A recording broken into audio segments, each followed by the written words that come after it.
The mission was to prove teams then were ready to land on the moon the same way Artemis II hopes to fly around the moon ahead of a lunar landing with Artemis IV. This time, as we've been saying throughout the broadcast, to stay on the moon and pave the way to Mars. Yeah, we talk about incremental steps, right? And so Artemis II is very similar to Apollo 8 in terms of that increment. They're going to fly around the moon and set up the rest of the Artemis program for landing on the moon, but also with a nod towards the fact that we do this for all humanity. And I love the thoughtfulness and how much importance they put on their patch design. Another camera angle of inside the Orion spacecraft. I was going to say, we might be able to see Rise, but I think it's right behind Reid's foot there. And so to orient people again, so basically we have Christina in your upper right hand, Christina in your upper left hand corner. Then you have Jeremy below her. And then the feet you're seeing, those are Reid's feet. And then next to him, the upper right hand corner, that is Victor, who's unfortunately hidden by Reid's feet. But again, that is the orientation of the crew inside Orion right now. Now, earlier this week, the crew got to stick their patch on a wall just outside the suit-up room. We can play that video there now. You can see that crews have been doing this as part of a pre-flight tradition again. Wow, Reid just making sure that thing won't come up. It's flat. And so now Victor is signing there, followed by Christina, and then Jeremy. That's a fun tradition, and your patch is up there too. It is, yeah, ours is on the left-hand side there. Yeah, it's a fun tradition. This is a really fun day too. You know, they did this a couple days ago, but it's just another step that makes it a little bit more real that you're going to be launching soon.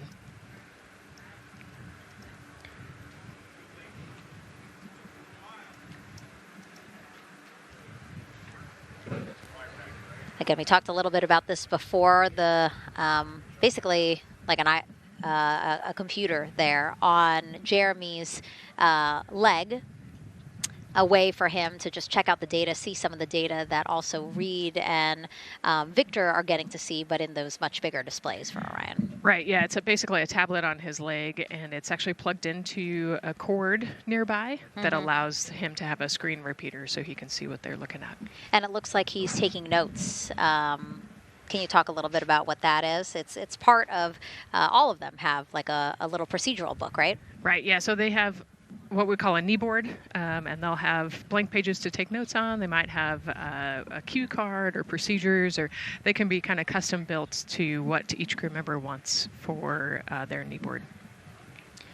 This mission, of course, built by people and companies in all 50 states, as we've been saying throughout the broadcast, and with our international partners as well.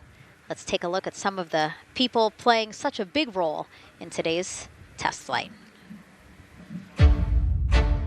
What we're doing here is a collaborative effort of hundreds of thousands of people. This is about the parts, the hard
the U.S. And the money too, when we have more disposable income because we have good paying jobs, that's money that goes back into our economy as disposable income. So really it is just an ecosystem that NASA is proud to be a part of. Right. Not only is it about the money and the economy, right, but it's also about the science and what we're going to learn and exploration. We, on top of all of those things, we benefit the economy as well. Mm-hmm. Obviously, Nicole is a wealth of knowledge. We're very lucky to have her. We're going to be tapping into that knowledge throughout the broadcast, and we have been for now close to 4 hours. So thank you, Nicole. I hope you're holding up okay. Yeah, I'm loving it out here. It's been great. Let's learn a little bit more about Nicole. Her first mission to space was actually last March. She launched from here at Kennedy Space Center as pilot of NASA's SpaceX Crew 10 mission to the International Space Station. And what a beautiful launch that was. She spent 148 days in space conducting science experiments that could benefit us on Earth. For example, one studied the physics of liquids, which could help researchers deliver medicines more effectively. She also conducted an almost 6-hour spacewalk to help upgrade the orbiting lab's power system. Nicole is a lieutenant colonel in the U.S. Air Force and flew one of its most advanced aircraft. She was born in San Diego, California, and is a twin. That's a cute photo of the two of you. Oh, that one too. Young explorers, yeah. Yes, yes. That's so great to just see how far you've come. Again, I think that speaks to what we've been saying. Like, just if you're passionate about something, go for it and see where that takes you. Yeah, I think that's a great example. I was a serious little kid with really high goals and just kept working hard and never got bumped off the path and ended up here. Mm-hmm. I think it's a testament to the human, like we talked about, if you're willing to work hard, be a good team player, you can really get anywhere you want in life. And that's what I love to talk about. Christina has mentioned similar things. And so it's been kind of a theme for the day. Yeah, definitely a theme for the day, a theme for the team. The team has said the same, the crew has said the same sort of things. So absolutely, Nicole, thank you so much for being here. And hopefully only a little bit more until launch today. Hopefully. So today's Artemis II test flight will mark only the 7th time NASA astronauts will launch on a new NASA spacecraft designed for crew. And then controlling the flight will be Mission Control in Houston. Our Gary Jordan is inside with flight controllers. Hey, Gary. Hey, Megan, you are right. This is a significant milestone, and we may be putting the names of a few more astronauts in the history books today. The Artemis II crew is set to launch today will join a select list of humans to fly in a spacecraft for the very first time. And Artemis II, like missions before it, is a test mission. During ascent, the crew and the teams here in the room are prepared for a variety of scenarios. Some of these will be called out directly by Capcom Stan Love during ascent, and some are a little more subtle. These calls can be split into 2 categories: alternate main engine cutoff or MECO targets and aborts. First, there are 2 alternate MECO targets, or AMTs. These note milestones to give flight control teams and astronauts an idea of what would happen after that moment should the core stage lose one of the main engines. First is AMT low.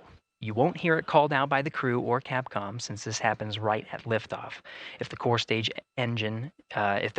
loses one engine at this moment, an abort once around option could be made at main engine cutoff, meaning the crew could target a splashdown in the Pacific. The second is AMT high, which would be called out by Capcom Stan Love around 22 seconds. After this moment, if the core stage loses an engine, we can still pursue an alternate mission in low Earth orbit to accomplish some of the test objectives.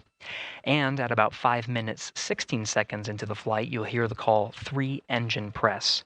This is a good moment. After this point, if the core stage loses an engine, we can still make a nominal main engine cutoff and pursue a moon mission as expected. Again, these MECO targets give the flight control teams and crew an idea of what lies ahead should one main engine be lost, but assumes we are otherwise continuing to a main engine cutoff target. This differs from an abort, where the Orion capsule separates from the Space Launch System prior to the planned separation time. There are abort options at every moment that integrity is attached to the Space Launch System, from the pad to more than 3 hours into the mission. During the first 8 or so minutes of powered flight, there are 3 abort options. First is the use of the launch abort system, which you see at the very top of the rocket and here in the White Room where the hatch is open and teams are working to close it. This particular abort capability can be used from here at the pad through roughly 3 minutes and 22 seconds into the flight. Next is an untargeted abort splashdown, or UAS. This uses Orion service module engines to escape the SLS and becomes available immediately after the launch abort system jettisons. Third is an abort once around, or AOA. You'll hear a Capcom Stan Love call AOA open around 7 minutes 30 seconds into the flight. This also uses the service module engines, but the burn profile is a bit different to aim for a splashdown in the Pacific after one trip around the Earth.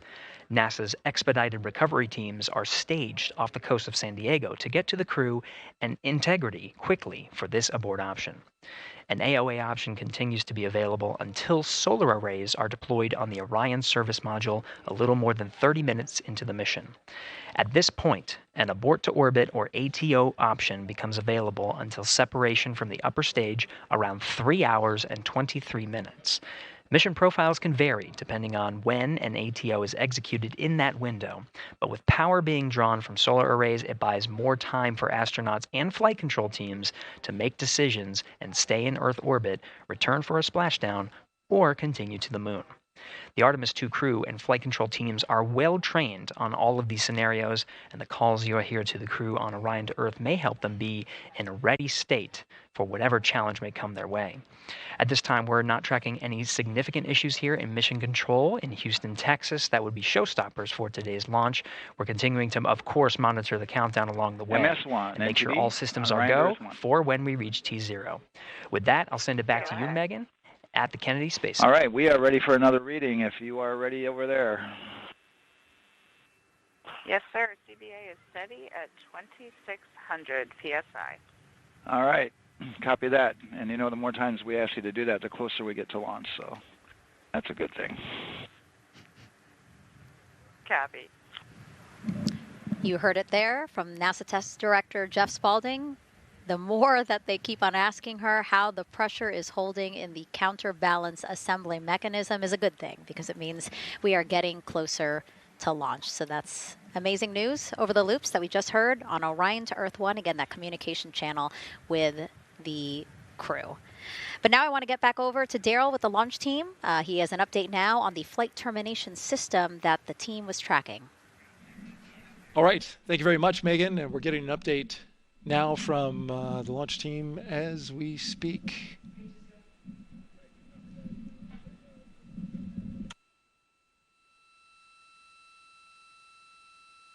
All right, stand by 1 second.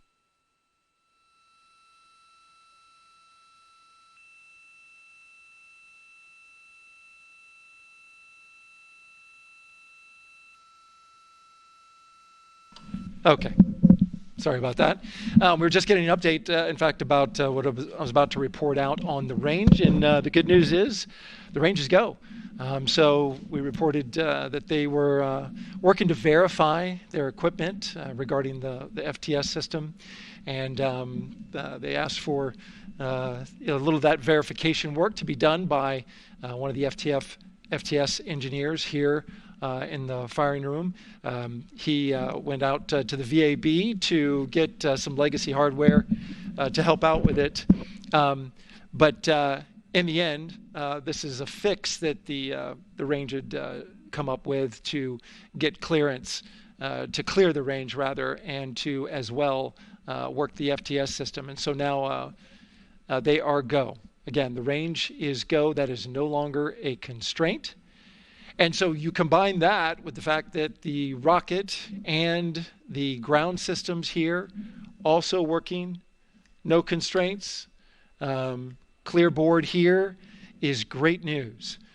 So again, the range is green, and we're continuing to work through the countdown. We got a weather update that came in to the launch director from Launch Weather Officer Mark Berger. He reported out that there's still a little bit of feisty weather activity that's happening up in the Titusville area. That's the city neighboring the Kennedy Space Center. Those showers had passed over Kennedy, and then now they're currently over in Titusville, currently still within that mile kind of constraint of flight through precipitation rule. But we're still far enough from the window that it looks like it won't be an issue. And in fact, we're seeing some good sunlight now breaking through onto the launch pad. As you can see, it's actually shining on the other side of the rocket here. But to the west, we're starting to see some of that clearing that was forecast. And so the launch weather officer held his forecast for 80% go for flight during our launch window tonight, which, as a reminder, is 6:24 p.m. Eastern Time until 8:24 p.m. Eastern Time.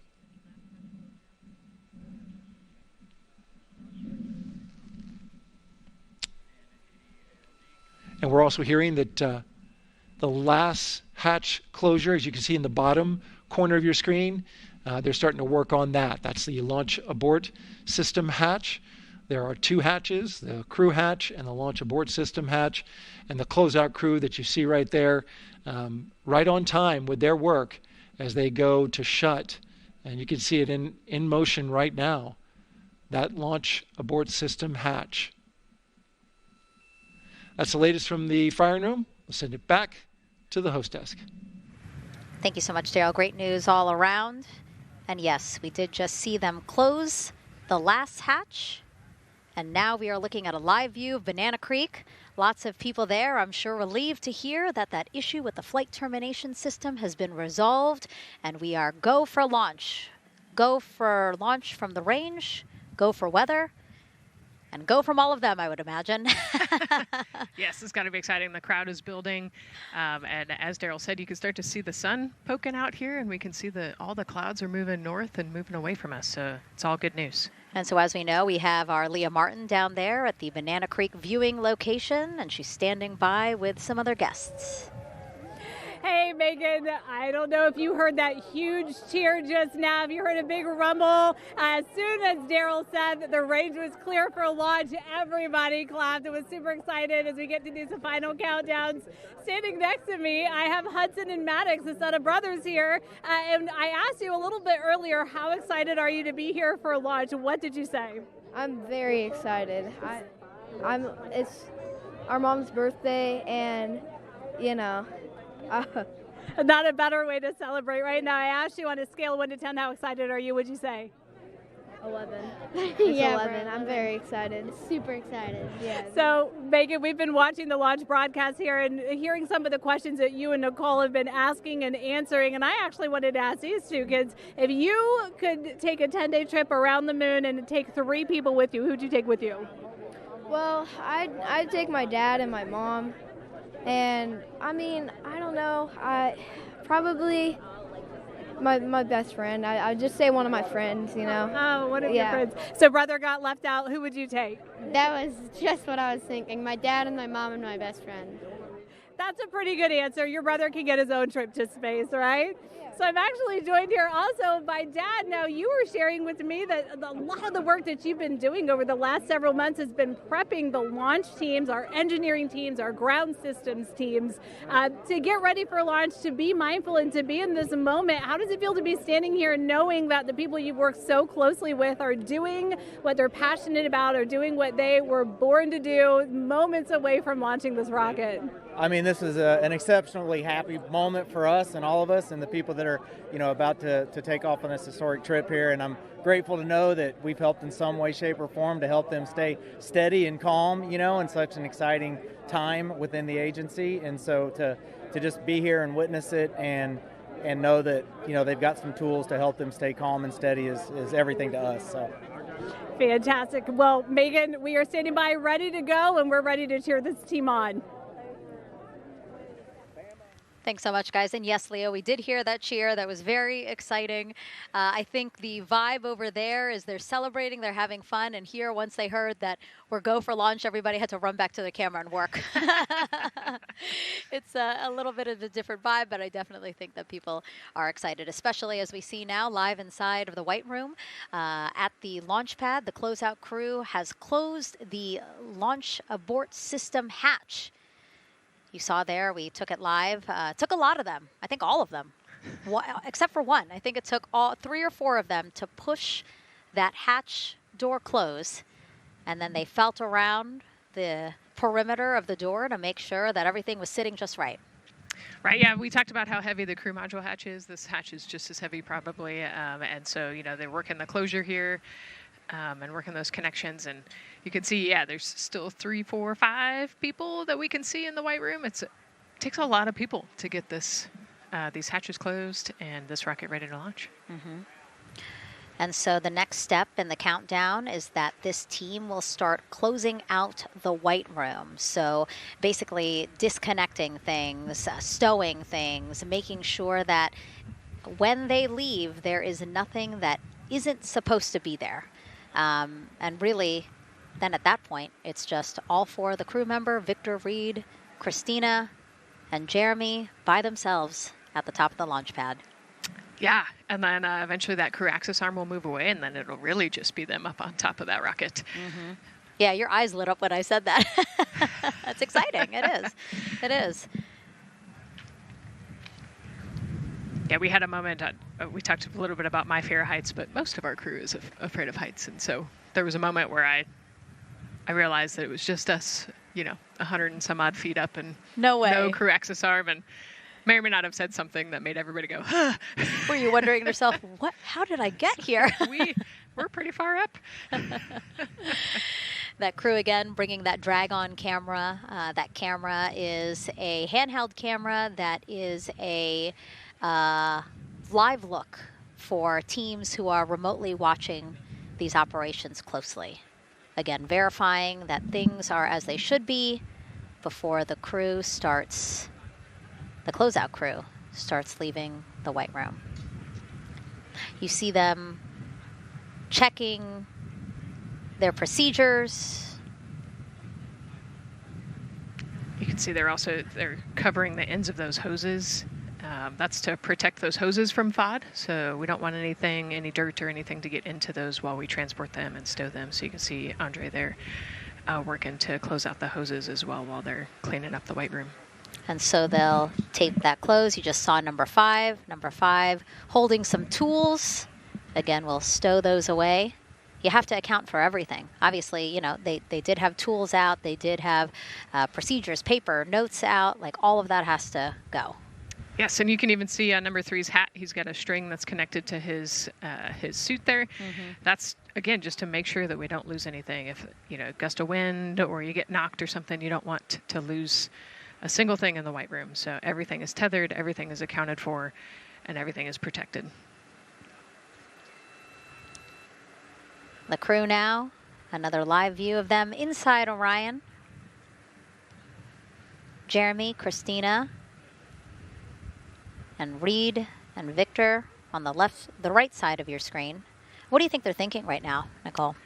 Oh man, just over an hour to launch. There's probably a little bit of a lull right now, monitoring some systems, but you can see Reid's got his feet crossed. So I think just trying to relax and, pass the time by maybe thinking through the items that they're going to monitor through the launch, the different jobs that each of them have throughout the launch. And once they get to orbit, this first day on orbit is actually really busy for them. Mm-hmm. They've got, 2 burns that they have to monitor. They've got to get the system set up, and they've got to get the cabin set up. So there's a lot going on in the next 24 hours for this crew. I think they've got a couple sections where they get to take a nap, but I don't think they get a full night's rest for quite some time. So, yeah, going through what's next. And so as we say that, imagine what it would be like to live in a spacecraft for 10 days. Let's take a look at what life will be like in Orion. Artemis II is our first crewed mission back to the moon since the Apollo program. A lot of the focus of Artemis II is really checking out systems to be sure that we're ready and well positioned for continued human exploration. My name is Susan Baggerman, and I'm the Chief Health and Performance Officer for the Orion program and the Artemis II mission. And this is 10 Days in Orion.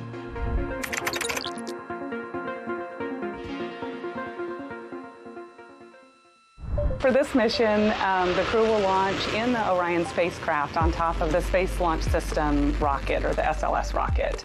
Once they've launched and achieved orbit, they'll continue on checking out many of the different critical Orion systems, check out some of the critical medical systems, and be sure that we understand how the crew would do that successfully within the volume of Orion. We also have, of course, systems to feed the crew. They have a potable water dispenser that they'll check out. And then we also have a food warmer, kind of looks like a suitcase that the crew can use to heat their food. They're also going to check out the flywheel system. We'll have the crew perform some initial exercises. Part of that is to ensure that the flywheel is actually working, but part of it is actually to be sure that our environmental control systems are actually working. For sleeping, the crew will sleep in sleeping bags. Some crew members like to be very tightly bound up, and some like to float very free. They'll use the toilet for the first time and be sure that it's able to flush. While they're on their journey, they'll do some testing that they quickly don their suit just to be sure that we would be ready in the future for an emergency. They'll also check out our radiation shelter. If we were to have a solar particle event, we would be asking them to take stowage out of the stowage bay and put it in some specific locations on the vehicle, basically for it to serve as shielding.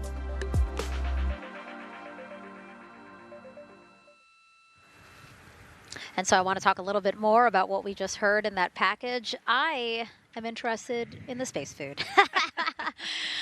So Reid, Victor, Christina, and Jeremy have a pretty big menu to choose from, so that's really cool. We're actually going to pull up a graphic now that kind of shows you some of the food that they're going to have with them on their 10-day journey around the moon.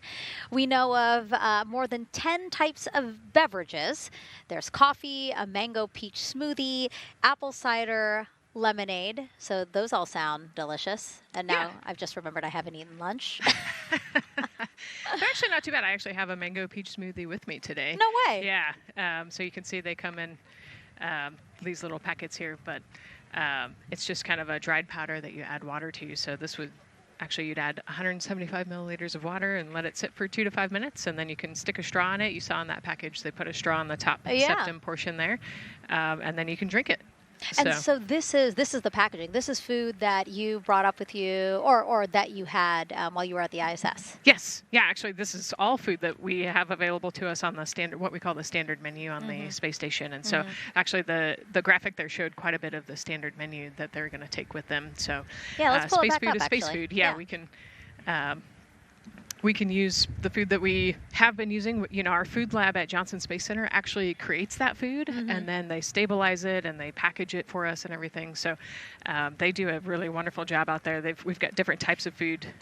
You know, you can see I've got this is a soup, tomato basil soup, so thermal stabilized. It's already hydrated, so you just throw it in that food warmer that we talked about, and then you can eat it. But then we also I have some shrimp cocktail here that's, you know, irradiated, so it's in a package that protects it. I'll show you. I've got a brownie too. That's probably my favorite one. But are we eating it? We might, if you're.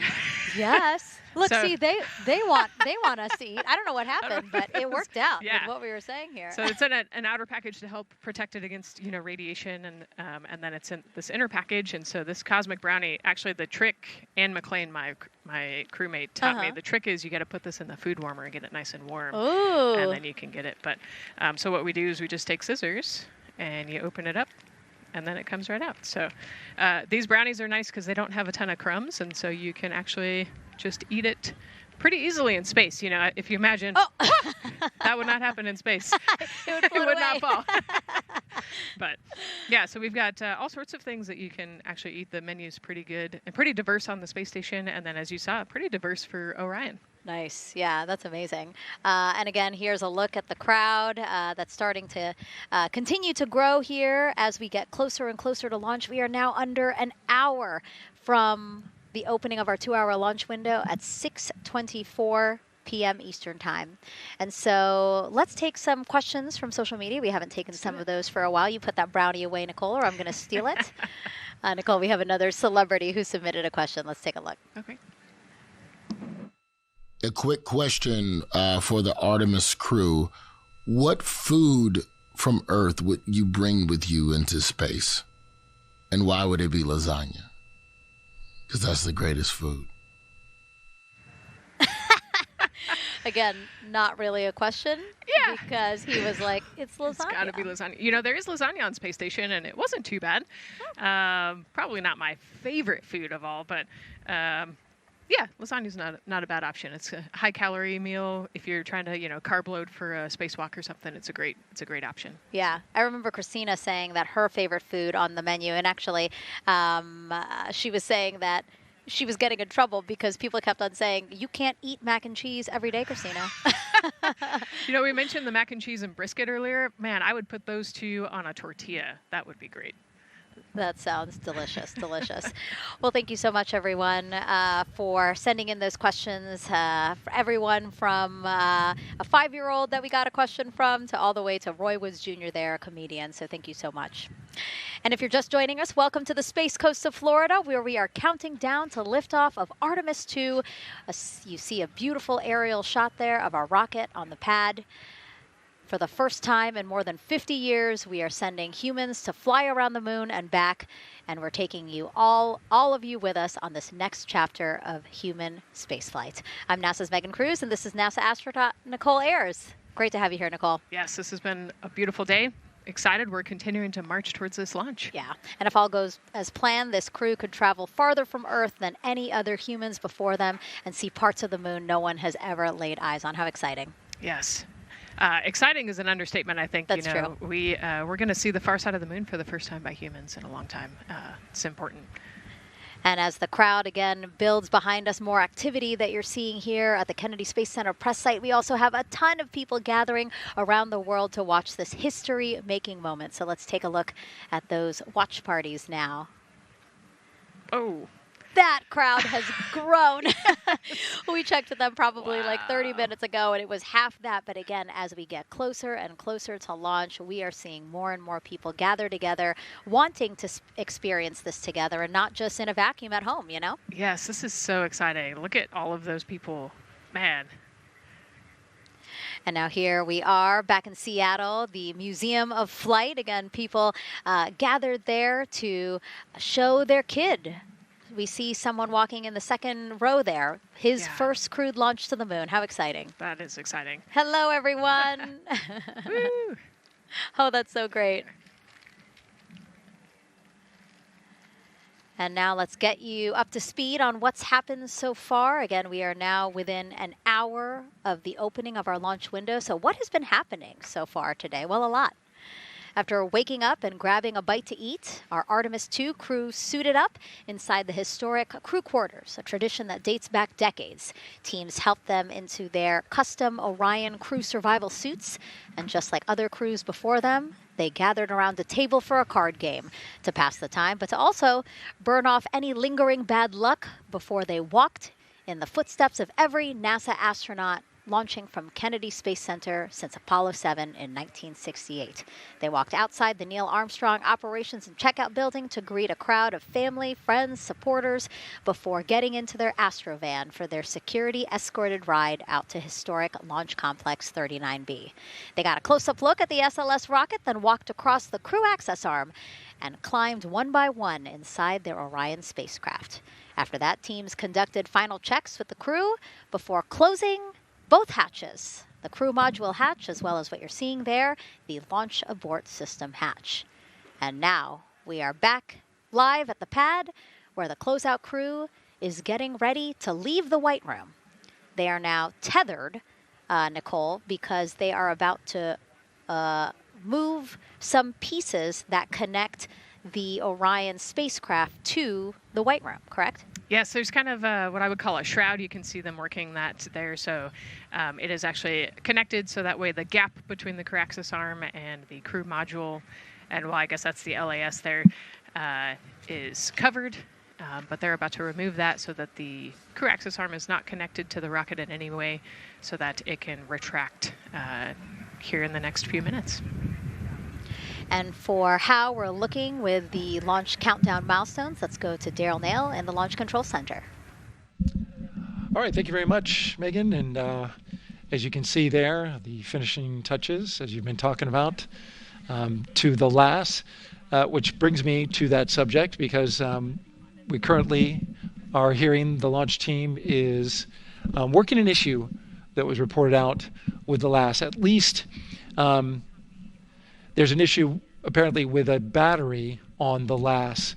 The engineer who is in charge of the launch abort system sits on console here, reported that a temperature for one of the 2 LAS batteries is out of range.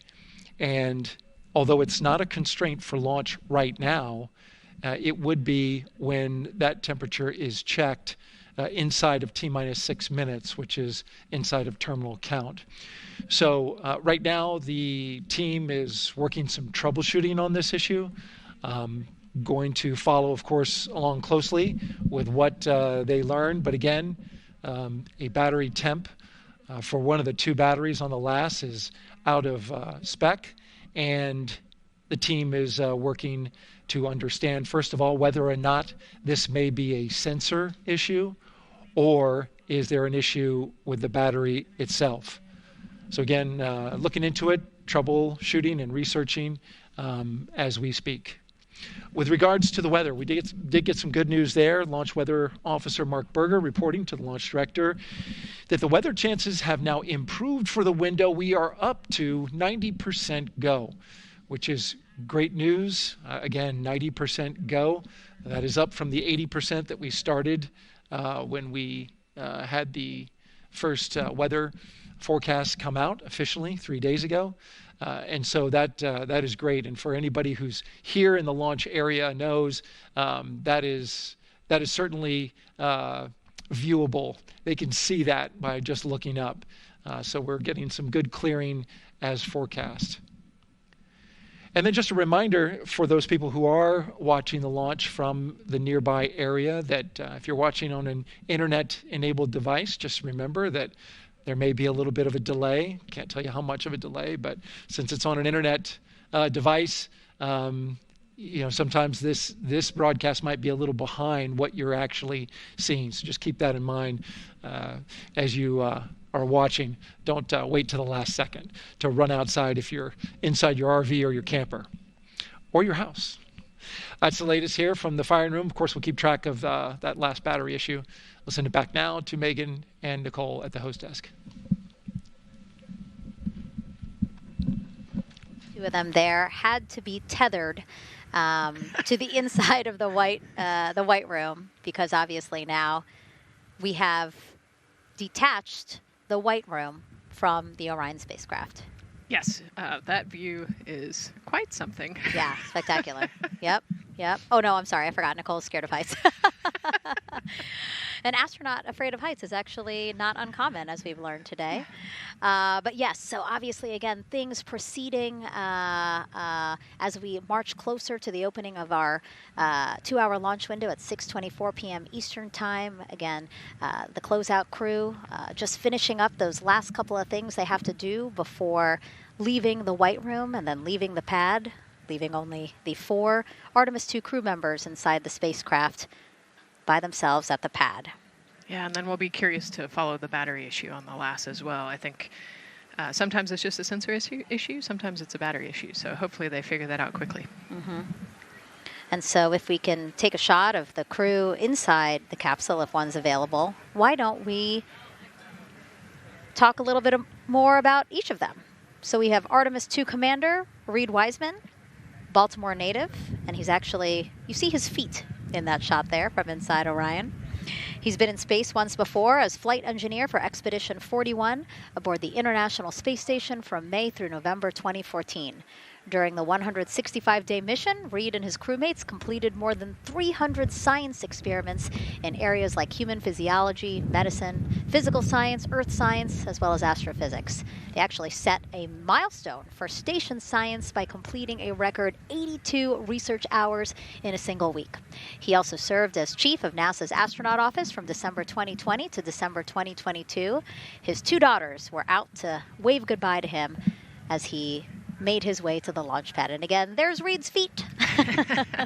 Reid is the one sitting in the seat to the right, closest to our camera there. So looks like he's relaxed by the body language of his feet.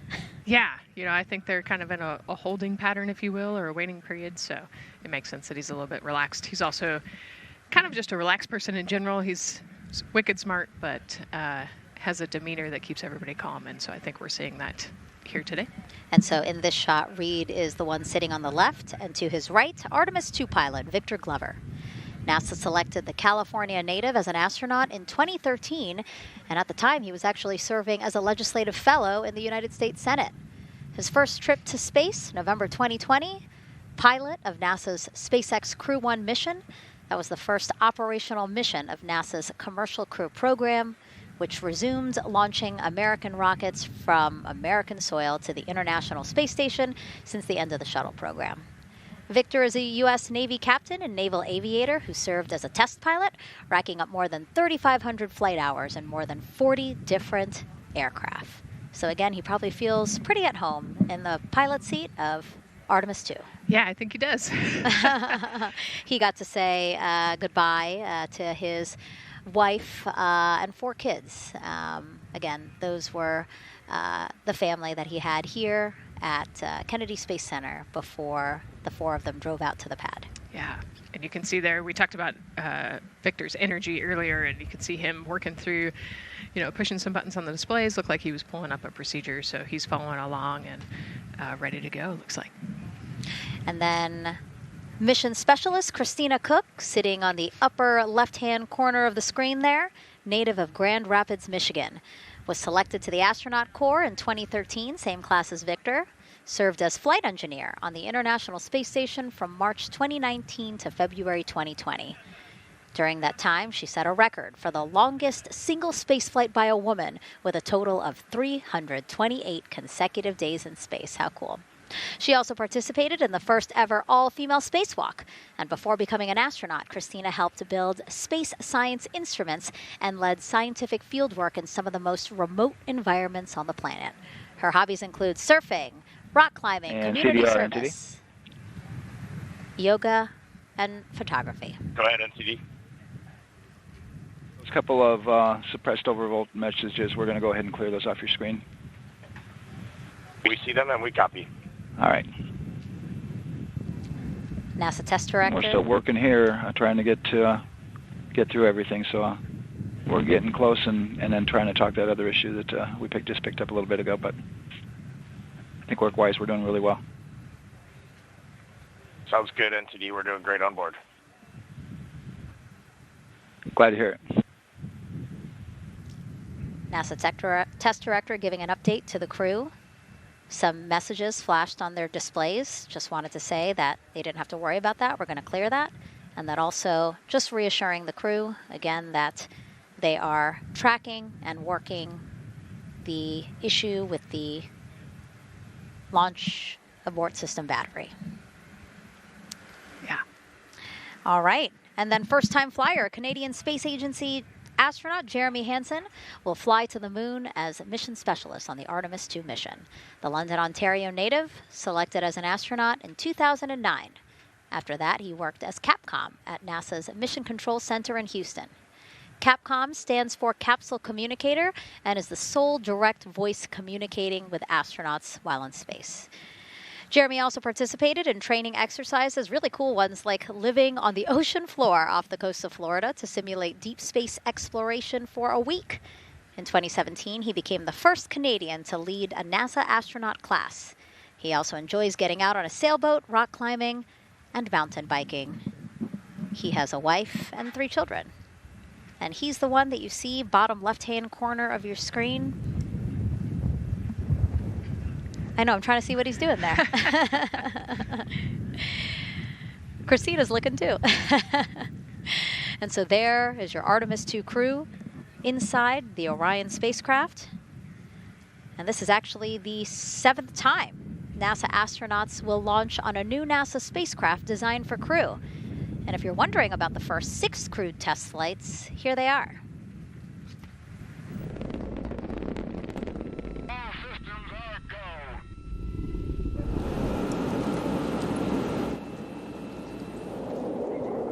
Gemini 3, Gus Grissom, John Young, March 23, 1965. Apollo 7, Wally Schirra, Don Isley, Walt Cunningham, October 11, 1968. Space Transportation System, or STS-1, John Young, Robert Crippen, April 12th, 1981. Then NASA's SpaceX Demo 2, Doug Hurley, Bob Behnken, May 30th, 2020, followed by NASA's Boeing crew flight tests. Butch Wilmore, Sonny Williams, June 5th, 2024. And now, Artemis II with Reid, Victor, Christina, and Jeremy. It is really surprising, honestly, to hear that through all these decades, through all these launches we've had, this is only our 7th new vehicle that we're testing for crew. Yeah, you know, we have so many different missions that we think about and we talk about, but really 7 vehicles that we've tested and that we're flying. You know, I like to think of spaceflight really as a permanent test, right? We have, you know, hundreds of missions or so. You know, an airplane that gets tested and then flown has thousands of data points. And so really spaceflight is always going to be in the test field. And I think it's important to remember that, especially as we put humans on rockets that we never have before, or for the 7th time we start a new vehicle and a new mission. Just getting word now that White Room closeouts are complete. And so the closeout crew is preparing to leave the pad. It's exciting stuff. We are making good time, and the closeout crew is doing really well. 41 minutes, 43 seconds and counting until the opening of our window. And Artemis II is a 10-day mission that will send the 4-person crew on a journey around the moon and back to Earth. It will be a critical step towards future lunar and Mars missions.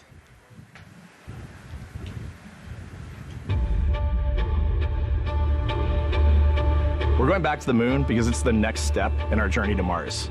We need to go explore the moon. There's vast regions of unexplored areas with the coldest, darkest places in our solar system. This is a test mission, and when we get off the planet, we might come right back home. We might spend 3 or 4 days around Earth. We might go to the moon. That's where we want to go, but it is a test mission, and we are ready for every scenario as we ride this amazing space launch system and the Orion spacecraft. But another reason we're going back to the moon is to fulfill NASA's mission, which is to explore the unknown in air and space, to innovate for the benefit of humanity, and to inspire the world through discovery. And when we succeed and when we accomplish the things that we set out to accomplish, that inspiration not only can set up new things to happen, but it also is a reminder in tough times that we're capable of doing great things when we work together. The thing I love about the moon is that it's not just a beacon for exploration and this platform of possibilities for incredible missions like this, but it has benefits. That's actually why we're racing towards it. Those benefits are really wide in nature. You have everything from innovation, technology development, not only for future missions going deeper into the solar system, but technologies that come back to Earth. You have inspiration, a whole generation of people starting this pipeline of STEM workers and manufacturers and operators that are excited to see what you can do when you work hard and you come together as a team. When I think about the 4 of us flying around the far side of the moon, seeing that Earth rise, taking images and video and sending them back to you, the feeling that I have inside is hope. We know that Artemis II is not the solution for humanity on planet Earth, but it is a contribution in the positive column. We hope that just for a moment that people will pause and say, wow, it's extraordinary when you look back upon the Earth with over 8 billion people. And you see this concrete example of what humanity can do, this extraordinary thing when we set big goals. And CDR, NTD.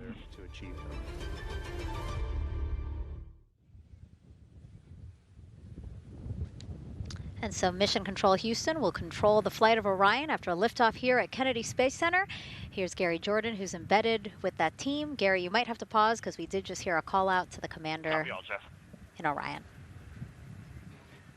Will do, Megan. I think that was Commander Reid Wiseman responding to prepare for some of the next steps. We are now holding at the T-minus 10-minute hold. Expected a 30-minute hold. So we are well on the countdown. We are well on the timeline to meet this L- time and launch towards the beginning of the window, but continuing to track progress along the way. Again, I'm here with the Artemis II flight control teams in Mission Control Houston. The team in the room behind me has been monitoring the countdown and verifying their own mission-specific launch criteria of the Space Launch System, the Orion spacecraft integrity, and its crew. During the final poll before launch, if all looks good from each of the flight controllers in this room, Flight Director Judd Freeling will report a go for launch from Houston Flight. Upon liftoff, teams here take control of the mission and communicate with the crew while they fly on the Space Launch System. This phase of flight is highly dynamic, and each console position has a dedicated and important role of looking after critical systems. You'll hear calls from Capcom and NASA astronaut Stan Love in this room to the Artemis II crew as milestones are reached during the more than 8 minutes of powered flight on the core stage. Liftoff and ascent are just the beginning. This room will be staffed around the clock over the next 10 days to oversee every moment of the mission through splashdown. Here from the Johnson Space Center, we'll be streaming the mission live 24/7 so anyone can follow the crew's journey, take peeks inside the spacecraft, and share the experience of a lunar flyby with astronauts looking down at the moon's surface. Teams here have been rehearsing tirelessly in simulations to throw every conceivable and inconceivable scenario their way. We are ready and eager to begin the Artemis II mission. Still milestones to come as we continue the countdown, but we'll be right back with you during the ascent phase of today's flight. With that, Megan, I will send it back over to you at the Space Coast. Thanks so much, Gary. Under 37 minutes until the opening of our 2-hour launch window, 6:24 p.m. Eastern. I've never been more excited for a time. But why don't we send it back over to Megan Carter with the Moon Board to learn more about what happens after ascent. Absolutely. I am definitely also getting excited. Things feel like they're starting to pick up a little pace here. A lot is about to happen within the first 10 minutes of launch, but what happens after those first 10 minutes? Let me take you over here to my mission map so we can kind of jump ahead and let me explain a few things. So, our main engine cutoff is going to stand for MECO, and that is essentially where the rocket's job is done, and it is then going to turn the propulsion duties over to our ICPS. That stands for Interim Cryogenic Propulsion Stage. Don't try and say that too many times fast, but the ICPS is going to be right here, and that's our in-space propulsion. About 50 minutes into, after about 50 minutes into launch, it is going to conduct that first burn, and that's going to be the perigee raise maneuver. Essentially what that is going to do is going to raise the spacecraft from a lowest point of Earth just a little bit higher into space, and then they are going to conduct that nice path that's going to set them on that nice circular path around the Earth. That's when they're going to start to be able to really check out the spacecraft. The Orion spacecraft is going to be able to, like we've talked about, be maneuvered by the crew. They're going to check out those life support systems, and communication checkout's going to be vital at that point as well, obviously. Then they will be conducting that another burn, and that's going to raise them just a little bit higher again. And then they will, it'll be about time for the ICPS to separate, and they will start another lap around the Earth as well. Now, the ICPS, but even after it separates, its job will not be done because they will have the opportunity to conduct something called the Proximity Operations Demonstration. And this is going to be really important for our future lunar missions because the ICPS actually has a target on it, and the crew is going to have the opportunity to manually maneuver these spacecraft like we've mentioned and practice those docking maneuvers. Now, obviously, they will not be docking for this mission, but that is, again, going to be critical for those lunar missions in the future. Now, all right, after that ICPS has separated and they've done that second lap, they're going to conduct 2 more burns. And what these burns are going to do is set them up to the high enough orbit and a fast enough speed in order to conduct the translunar injection. This is going to be that critical moment and that critical milestone where they are going to produce about 6,000 pounds of thrust. And this is that point that is going to take them out of low Earth orbit into deep space, and it's going to set them on that nice path towards that lunar flyby. And I know we have talked a little bit about why this could be a record-breaking flyby and journey to the moon. And it's record set by the Apollo 13 astronauts in 1970.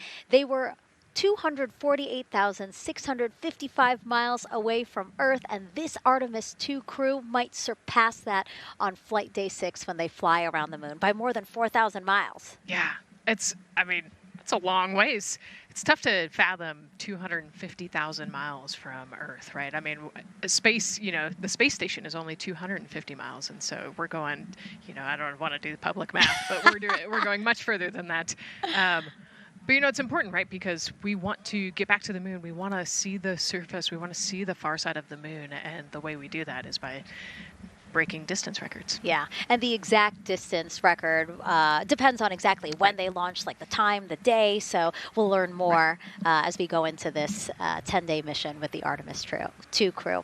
But here we are, 32 minutes, 50 seconds and counting from the opening of our launch window. Feels really, really surreal here as more and more people come to gather on the press site lawn here at Kennedy Space Center. Why don't we take a look at this video that we have here? Some familiar faces who wanted to wish our Artemis II crew a safe journey. Reid, Victor, Christina, and Jeremy, you are the real deal. You're flying to the moon for all of us, and we are in awe. You're the true heroes. You are not just astronauts. You are pioneers, venturing deeper into the unknown. But you are not alone. We will be all cheering you on from planet Earth. Hey, I'm Victor Wembanyama, and I play basketball in the NBA. But I'm not only interested in shooting hoops. I'm also interested in shooting stars, dark matter, and all other types of astronomical phenomenon. And to the Artemis II astronauts who are shooting for the moon, I wish them good luck and Godspeed. Hi everybody, I'm Ryan Gosling and I play a biologist who goes to space to save the planet in the film Project Hail Mary. But the Artemis II astronauts are going to space for real, and they will travel farther from Earth than any humans in history. Sending all our best wishes to the Artemis II crew. I just want to say how proud I am of each of you and how inspired you make me. But it's not just about me. Your mission is going to inspire future generations of scientists, engineers, athletes, and dreamers to do something that they never thought possible. Hey, it's Roy Wood Jr., and I want to wish the Artemis II crew a happy and safe journey to the moon, well, around the moon, to go around. I know what you're doing. You got to look for a parking space. This is to go around the moon, make sure it's somewhere to park, and then you park journey. Good luck. It's actually a really good way to explain what how this mission builds. Again, we are hoping to land astronauts on the surface of the moon in maybe 2 years. So yes, we are looking around the moon on this lunar flyby mission to see where we might park. Thank you, Roy Wood Jr. Okay, and as we look at this live view of the rocket on the pad, there is a spectacular place here at Kennedy Space Center to watch launch from, and that's the Banana Creek viewing area. Why don't we go back there where the crowd is excited, and Leah has the best assignment ever talking to people who are super excited about being here for Artemis II. Oh my gosh, Megan, you talk about the excitement being palpable. I'm telling you, everybody here on pins and needles as we get just about half an hour away from launch. I've been walking around talking to people, and I'm just struck again and again by how many people are here from across the agency. I want to introduce you to just a small portion of the people across NASA who have been supporting this mission. Patty Ortiz, NASA Armstrong Flight Research Center, Orion program. Orion. Kathy Graves, Glenn Research Center, Office of STEM Engagement. Here we go. David Alexander, NASA Glenn Research Center, Office of STEM Engagement. Jennifer Becerra, Johnson Space Center, the Office of STEM Engagement. Here we go, right back here. Where are you from? I'm from NASA Glenn Research Center, Joseph Pinakides. Joseph, here we go. Wes Furman from APL. Maria Arredondo from Headquarters, Next Gen STEM. Mark Robinson, Stennis Space Center, Commercial Space. Amira Flores, Armstrong, Office of the STEM Engagement. Molly Kearns, NASA Glenn, Space Communications and Navigation. Matthew Pierce, Goddard Institute for Space Studies in New York City. Here we go, and right over here. Lauren Ring, Ames Research Center, Data Integration. So we're coming together. We're one big NASA team, one big NASA family, and we have one major message before we launch tonight. Okay, guys, what are we going to say? 1, 2, 3. Go Army!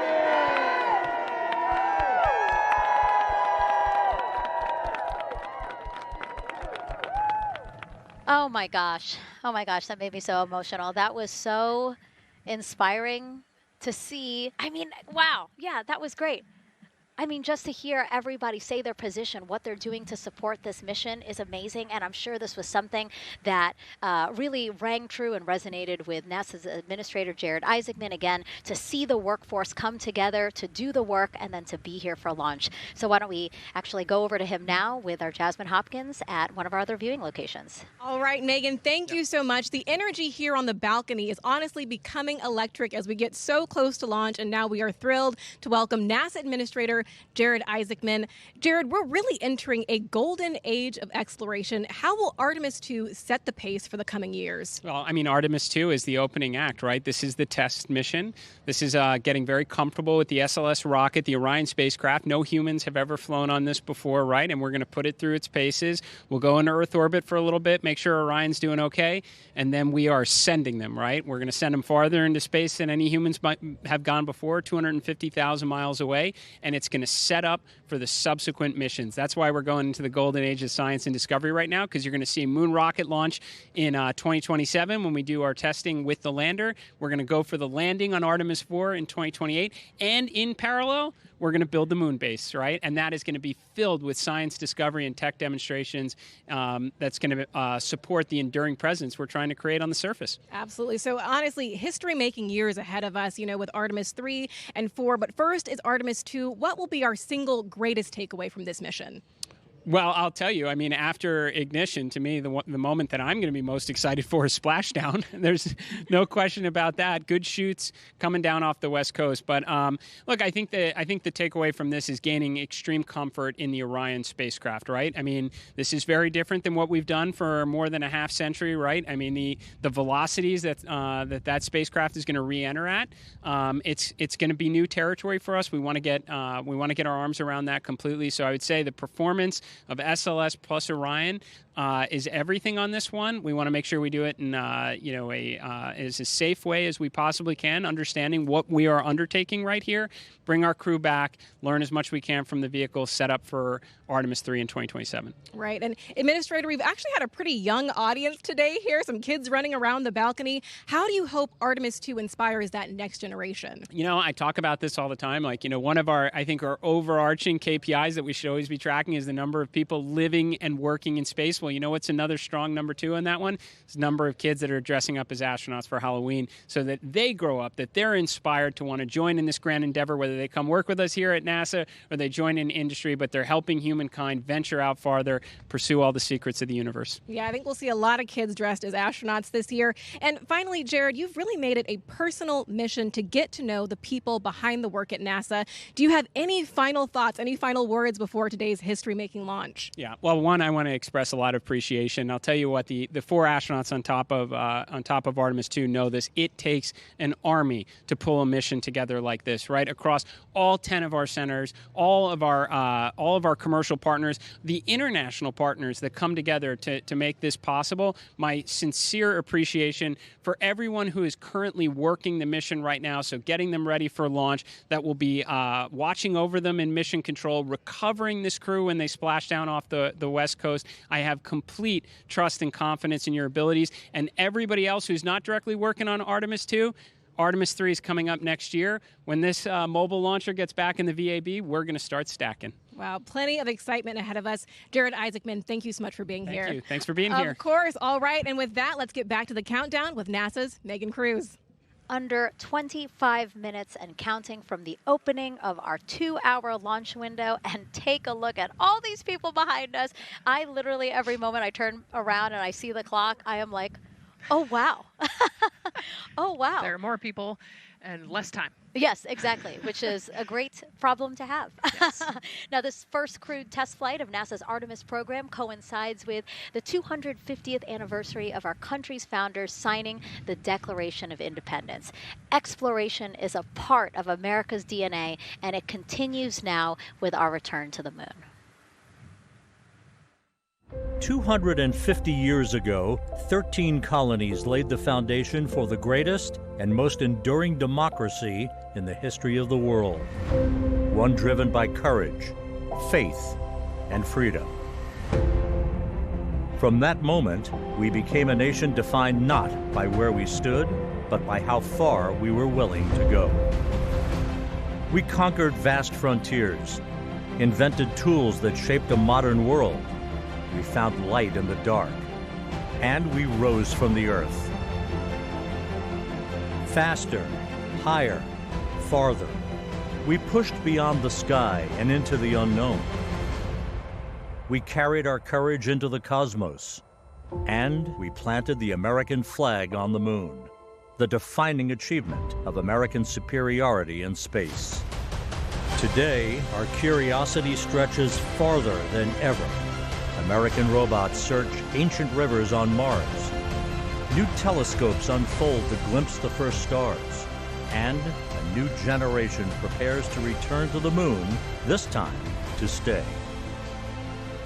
For 250 years, America has carried the light of humanity forward. But American exceptionalism isn't inherited, it's earned. Our greatness comes not only from what we've done, but what we're still determined to discover. Because in every era, across every horizon, America is at its best when it's reaching for something greater. America celebrates 250 years, and we are leading the world into the future.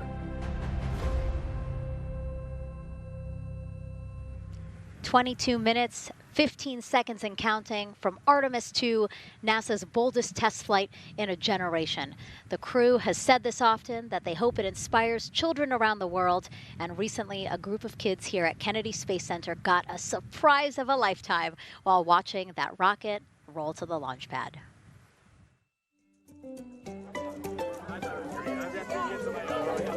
So tell me what color it is. Orange. And who's going to be on that rocket? We're going to be on that rocket. I could make it a little bit longer. Did you see it? Okay, so everybody's looking at the rocket because it is kind of cool and impressive. One of the coolest things happening over there right now, though, is it's on top of a giant tractor.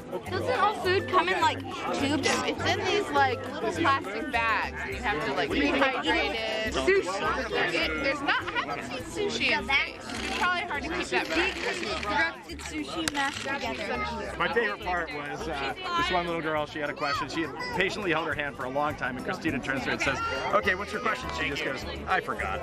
It was like, that's a perfect little kid moment. I just love it. Wait, are you my mother's cats too, astronauts? What? Say that again? Never mind. It's a little hard to say. Go Artemis! These two? Yeah. Put it on. Yeah. There you go. I like your dabbing astronaut back there. It's just so fun to see the enthusiasm, the energy, and a little bit of chaos. 3, 2, 1. Wasn't that so cute? I love kids and their excitement and, you know, even just being real. Like, I don't remember what I was I know, gonna he ask. goes, but I'm glad you're here. Now here we are, Space Center Houston. The crowd has exponentially grown throughout the day. We started showing you live shots from in there probably an hour ago, and now take a look at all the people there getting ready to witness history together. It's something really special to be able to witness something like this together. Yeah, you know, we've heard from celebrities and officials and kids, and, you know, it's amazing. People from all around the world came here today to Florida to watch. So it's something, it's hard to put into words, just how much support for this mission we're seeing today. And great news too, remember the team was tracking an issue with the launch abort system battery. They appear to have cleared that issue, so we are go for launch. Yes, it's exciting.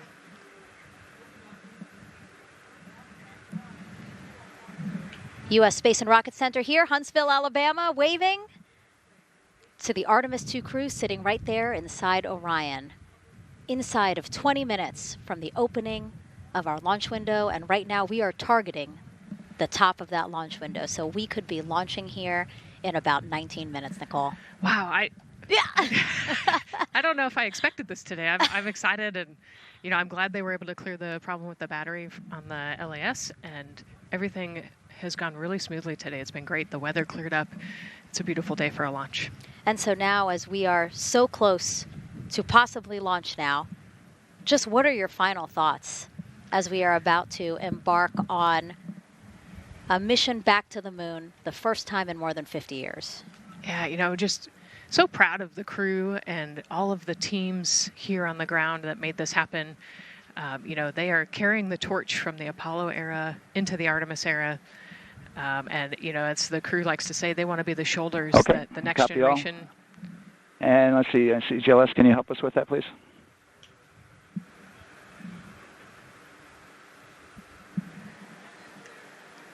They want to be the crew wants to be the shoulders that the next generation can climb on. 001. I think it's in their patch. We're going for all. It's in the name of their capsule, integrity, representing humility and the professionalism of everyone that got them there today. So proud of them. We love them. We're excited for them. And we cannot wait to see what they see. Just leveraging everything we've learned so far as an agency, taking us from Apollo now to the launch pad here, 39B, with Orion and SLS poised to again fly us into the history books. And before we leave you now here at the host desk to get back into operations, we just wanted to answer one question for you guys. We asked you earlier on today, what are you most excited for? And we asked you to go vote on Instagram and Twitch. Instagram, you guys said launch.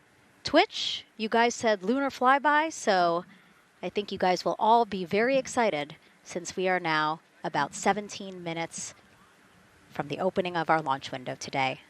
And so with that, as we approach terminal count, let's send it back to Daryl Nail in firing room 1. Daryl. All right, thank you, Megan and Nicole. And just want to give you an update on the launch abort system that you just reported that they cleared. They believe, they're convinced, this is an instrumentation failure. So there are 2 batteries on the LAS. The LAS, of course, and with the help of my 2-year-old son's model rocket, Daniel said I could use this, so it's okay. The LAS is right here. It's the tower above Orion. Orion capsule is inside of here. It's used to pull Orion off the rocket in case the rocket something's going on with the rocket, either on the pad or in flight. 2 batteries are bad. Well, I'm sorry. One of the 2 batteries reported an out-of-family temperature, and it was very much out of family. And so they checked their data going back into the vehicle assembly building where they recharged the batteries and worked on them. And they have good, solid data, they reported, that tells them that this is an instrumentation failure, that there's something wrong with the sensor. And so they took it before the mission management team, which has to accept the risk, any changes to launch commit criteria, which this would be one, and they all fully accepted it. So now we are clear as far as that constraint is concerned. And one quick thing as we count down now, we are getting into the final minutes before liftoff. There's a 2-hour window. We haven't quite set the T0 yet, but this is a list of the cutouts. There are 150 cutouts that are included for this 2-hour launch window, and that's important. They're in very small print. That's important because there's basically 16 minutes inside this window that they cannot launch, and these are because of small things flying in orbit. There's a lot more things in orbit than there were back in Artemis I when we had 35 to 40 cutouts. For that reason, because of these 156 cutouts, they're going to be managing the launch window as we go forward. So they may have to wait out one of these cutouts. They range in time between 2 seconds to 23 seconds, but you'll hear the NASA test director talk through that. We're getting ready to merge that loop from NASA test director Jeff Spaulding.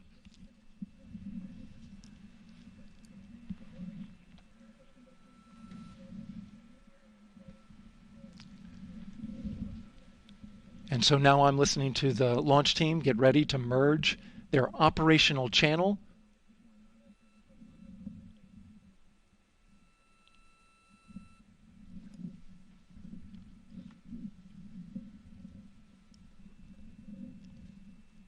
We're now entering one of the most consequential phases of launch day, and that's terminal count, the final 10 minutes. And OTC NTD N212 for comm check. Good, comm. Help me. I hear you the same. STC?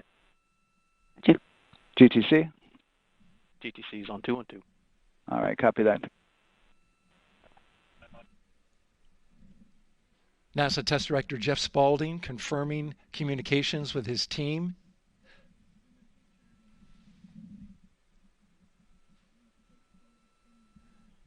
There will be 2 polls that we'll hear. One from Spaulding, the NASA Test Director, confirming the ground systems and the launch team are ready to proceed. At this point, we have a clear board, no constraints, but we need confirmation from each individual on the NASA Test Director team. So we'll hear him poll his team. The other poll that we're waiting for is the poll from Launch Director Charlie Blackwell Thompson, who will take that final status from NASA management before giving the go to come out of a hold. And you're seeing the clock count down at L-12 minutes. CCL, OTC, Orion, RS1. CCL. Yes, sir. Reconfigure ARS primary loop ISO valves. Copy, that's in work. And CDR, OTC, Orion, RS1. Go. ARS loop ISO valves are being closed at this time. Integrity copies. NGDLP. Go.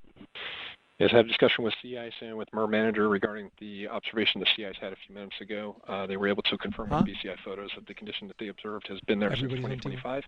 MER manager has had a chance to review the findings, and they do not have any constraints from either a CIS or MER manager perspective. Okay. Copy all. And Launch Director NTD, you copy? Yes, sir. I copy. That's good news. OTC, CCL 212. OTC. ARS primary loop isolation valve configuration is complete. Copy.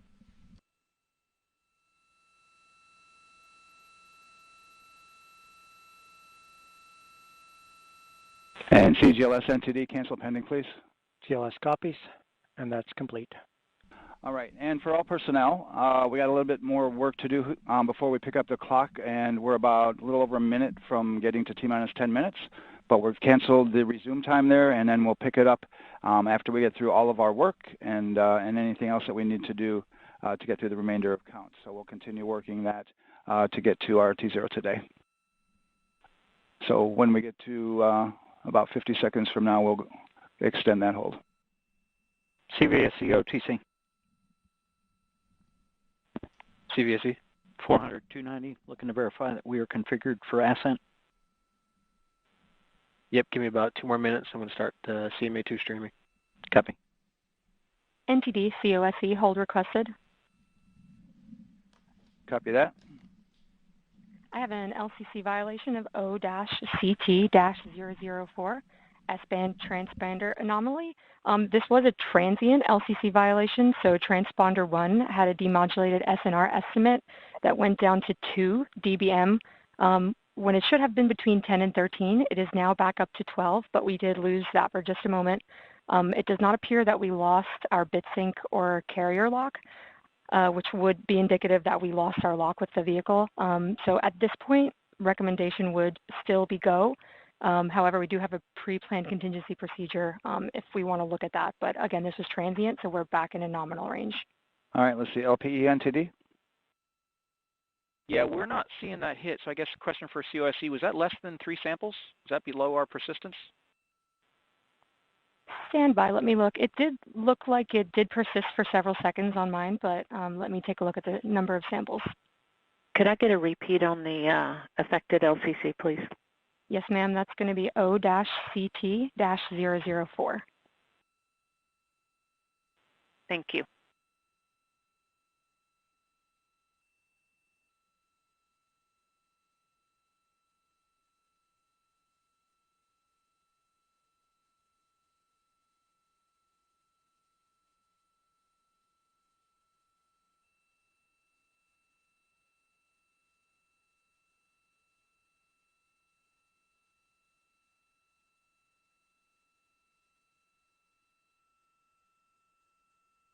Yeah, us taking a look at the data right here, looks like that was a single sample. Yeah, copy that. RFTS does report that they also lost lock for about 5 seconds. So I would love to ask KUS and see if they also lost lock with the vehicle for any extended amount of period.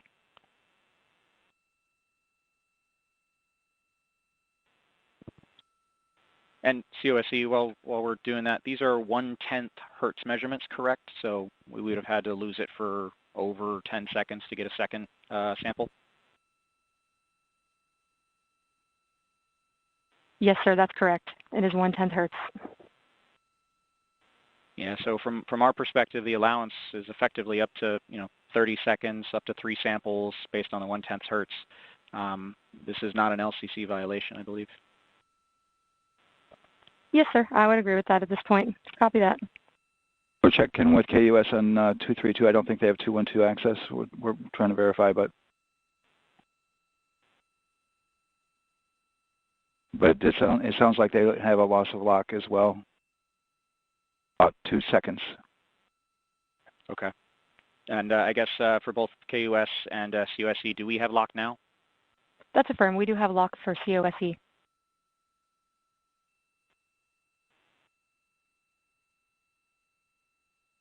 Yeah, so from the integration console perspective, we did have a temporary loss there within the allowable, and per the requirement, let's go. And this is Houston Flight. We have lock and we have good telemetry here in GSE.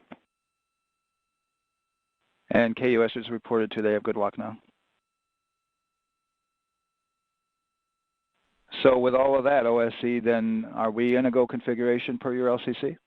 Yes, sir. Recommendation would be go. Okay. LP, you concur with that? Yes, sir. LP concurs go. And Launch Director? Yes, sir. Launch Director concurs go. All right, and I'm going to go ahead and just verify everybody has everything else complete, Launch Director, and if we do, we'll be ready to pick up the poll at that time, unless there's something else that you're aware of. No, sir. Let's verify all our work is complete, and I would like one last check of our constraints list. All right, let's see. OTC, are you still waiting for ComConfig, or are you complete? That is affirmed, sir. Okay, is that your only open item? Yeah, OTC, this is CVSC. That 400 step 290 is complete. Copy. Okay, so OTC, you're complete with all of your work? That's affirmed. All right, copy that. STC?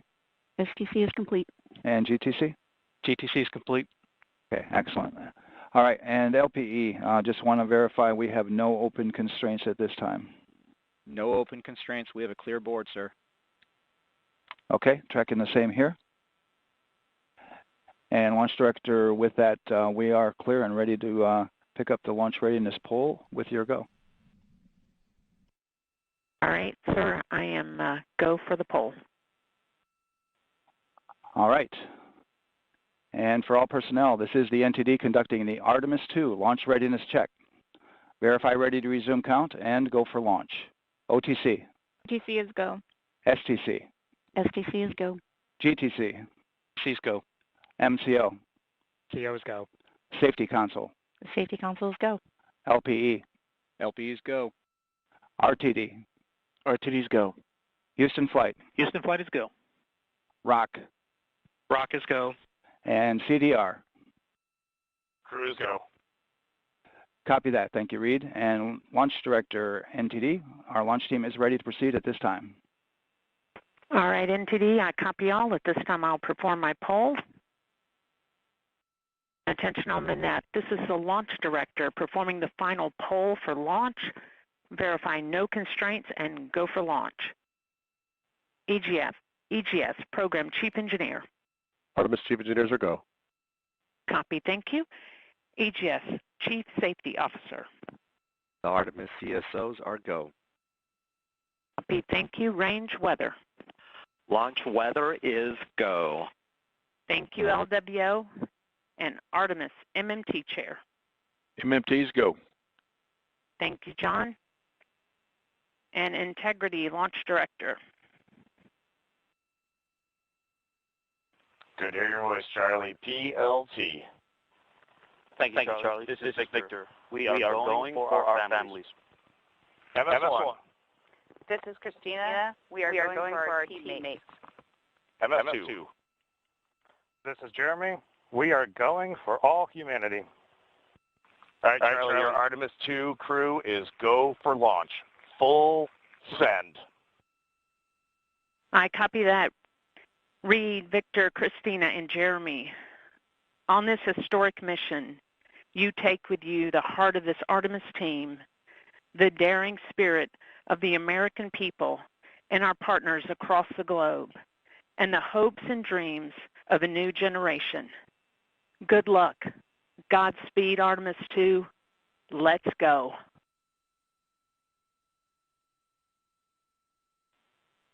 And into the launch director. Go ahead, Launch Director. Yes, sir. You have a go to proceed with countdown.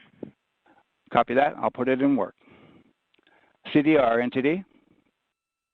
Go. Gear risers and initiate short purge per your EPROC 10.1.1, steps 8 and 9. 10.1.1, 8 and 9 going to work. Copy. CVSE NTD. Start and verify recordings of our Orion cameras. Copy. Okay. Well, there you heard it. RSR NTD. RSR. They're getting ready to start terminal count. SNA arm rotation enable at this time, please. It's currently at T-minus 10 minutes. Once we wrap up this last bit of work, SNA arm rotation enable complete. we're going to start that clock. Copy that. Thank you. Integrity crew, close and lock visors.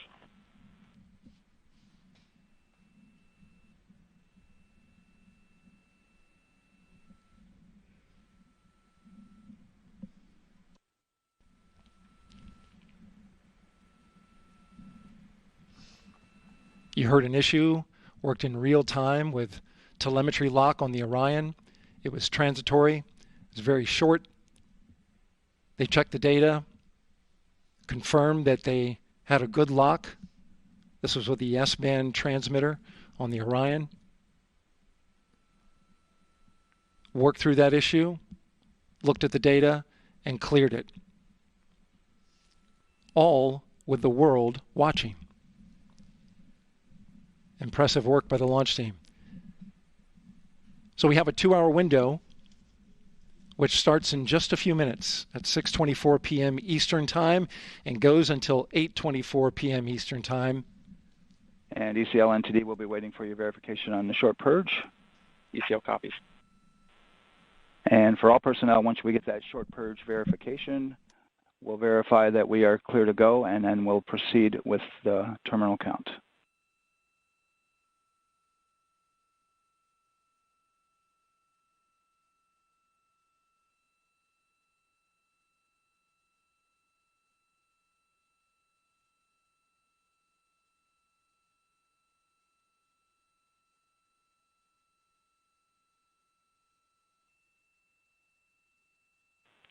ECL time estimate?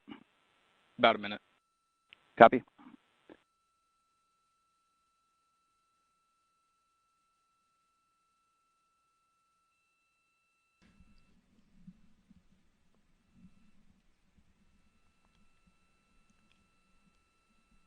So we're going into the launch window, but not by much, it looks like. Just wrapping up some final work. And once that's completed, you'll hear NASA Test Director Jeff Spaulding ask for the ground launch sequencer operator to go ahead and start the clock. The ground launch sequencer is an application software. It runs on top of the launch control system in the firing room, acts like a conductor of an orchestra, executing hundreds of commands in precise order and timing. It's all autonomous. NTD CCL 212, short purge initiation is verified. All right, copy that. And we're verifying our constraints.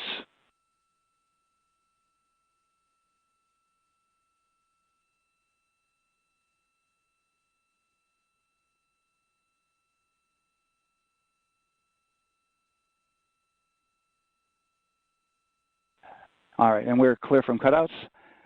And with that, we're going to resume the clock momentarily. And CGLS, you can resume the clock on your mark. GLS copies. 3, 2, 1, mark. GLS mainline has been initiated.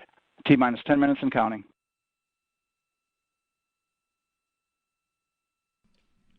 And that begins terminal count. Our new T0 is 6:35 p.m. Eastern Time.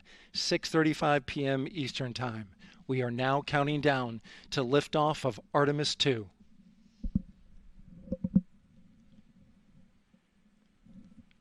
From now on, you're going to hear two voices on the loops. If everything goes nominally, NASA Test Director Jeff Spaulding, who's directly managing the launch team, and Alex Bendelos, the GLS operator who closely monitors the software. He has the ability to stop and restart the countdown.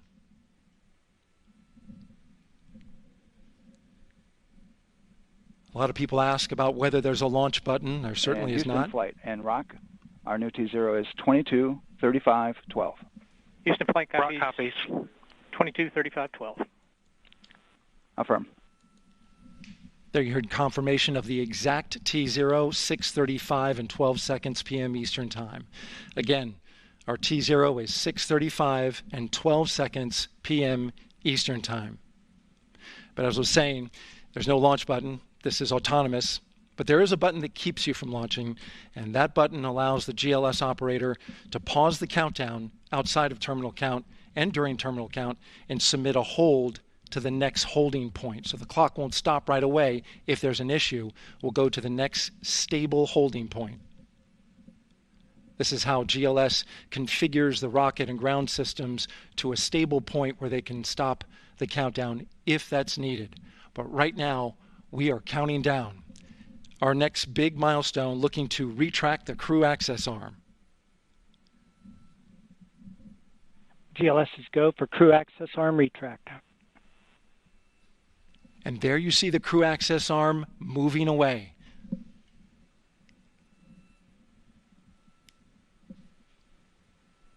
That's the path that the astronauts took to ingress into the rocket.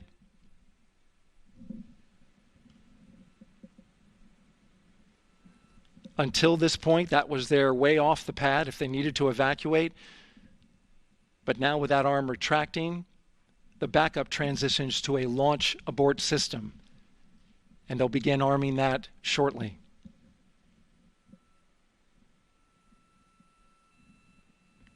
Of course, the launch abort system, great shot there of the crew access arm retracting away. The launch abort system is the tower at the top, and that's what would pull Orion and its crew off the top of the rocket in case of an emergency, whether it's on the ground or in flight. This is critical safety hardware that protects the lives of the astronauts.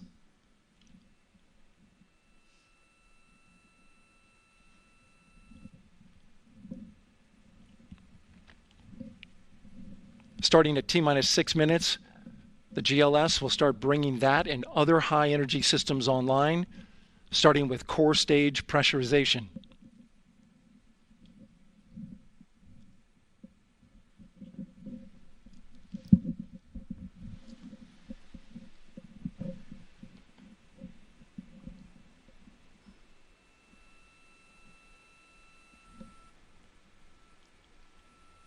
Weather is 90% go. The range is go. All systems are go.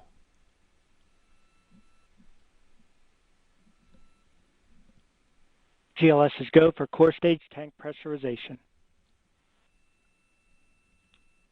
That means the replenish valve for the liquid hydrogen tank has now closed, and that tank is beginning to pressurize to flight levels because that hydrogen is naturally boiling inside the tank.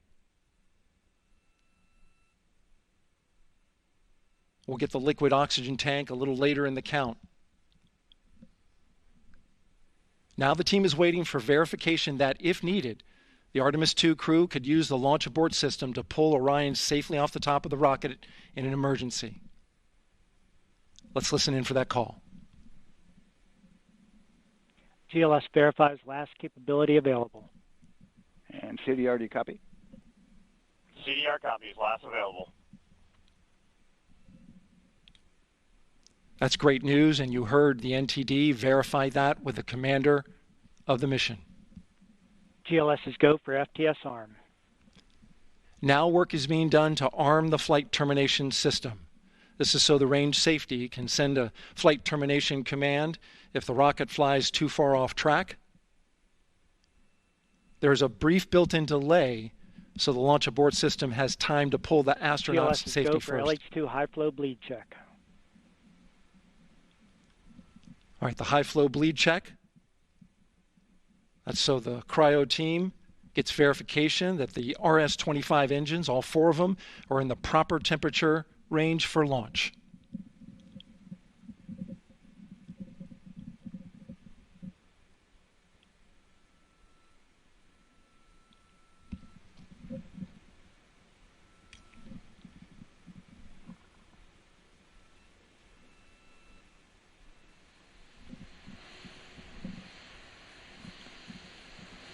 GLS is go for core stage APU start.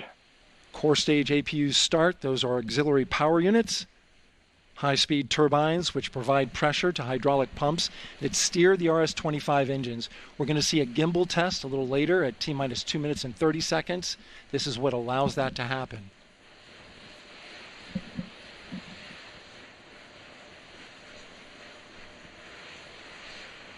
Coming up in about 20 seconds, we're listening for go for purge sequence 4.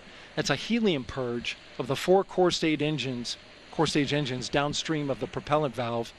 This gets all the air and moisture out of there.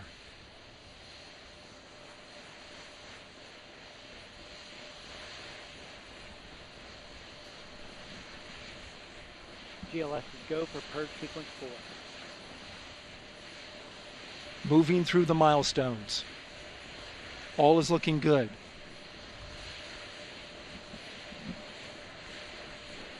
Coming up in just a few seconds, we're going to get that thrust vector control actuator test.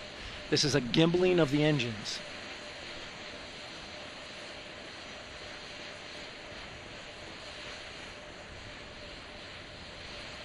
There are the 4 RS-25s, 3 of them shuttle heritage, 1 of them built from shuttle parts.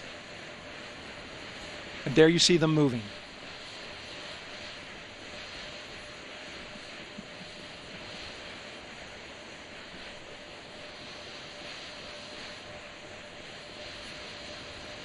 Now we're going to start moving the power from both the upper stage and the lower stage of the rocket to internal, taking ground power away and now going to battery power. GLS is go for upper stage to internal power. All right, power is removed from the rocket's upper stage, the ICPS, and it's been switched to battery. Same milestone for the lower core stage coming up at T-minus 1 minute and 30 seconds. Right now, the 4-person Artemis II crew is 248,000 miles away from the moon. And if all goes well, they will fly by it in 6 days. GLS is go for core stage to internal power. All right, there's the rocket's core stage, which houses 3 flight computers, is now on its own power. There's no more hold time because there's no more margin on these batteries. So we would have to recycle back to T-minus 10 to recharge if we had a hold.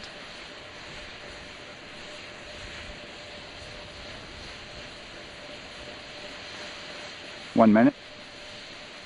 Right now the rocket does not know what the T0 is, but coming up at T-minus 33 seconds, control shifts from the ground launch sequencer to the rocket's onboard autonomous launch sequencer, or ALS.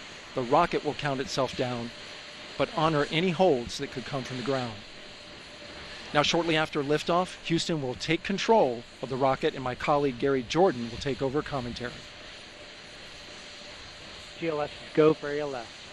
Great call out. The rocket is on its own. 4 brave explorers ready to ride the most powerful rocket NASA has ever launched. Sound suppression water is flowing. 15. And here we go. 10, 9, 8, 7. RS-25 engines lit. 4, 3, 2, 1. Booster ignition. And liftoff. The crew of Artemis II now bound for the moon. Humanity's next great voyage begins. Good roll pitch. Roger, roll pitch. Houston now controlling the flight of Integrity on the Artemis II mission around the moon. Integrity, AMT high. AMT high. On time passing 30 seconds into the flights. Integrity passes the alternate MECO. Target milestone.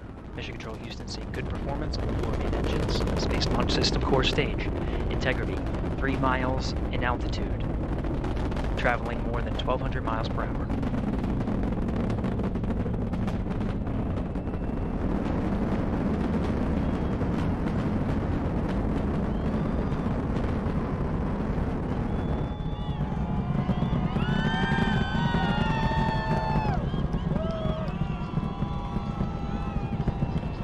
Mission elapsed time, passing 1 minute, approaching max Q.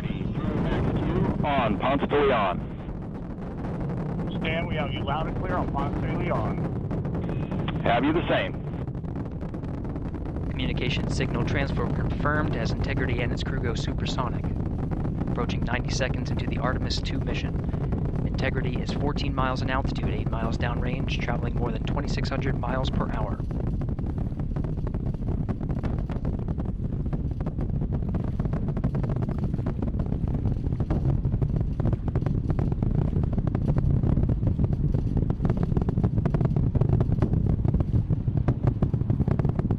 Minute 50 seconds of mission elapsed time, standing by for main engine throttle down to 85%, ahead of solid rocket booster separation, expected at the 2-minute 9-second mark. We see throttle down.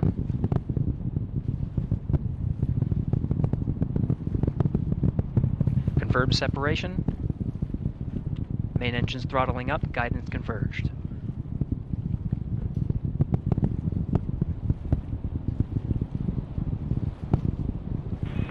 Integrity, guidance converged, performance nominal, upper stage RCS ready.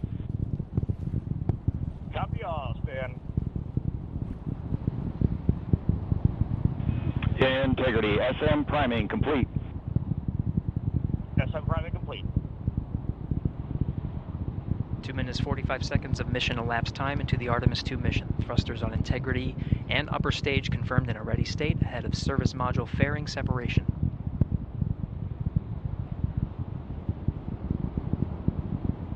3 minutes into the flight. Integrity, 49 miles in altitude, 78 miles downrange, now passing 5,000 miles per hour.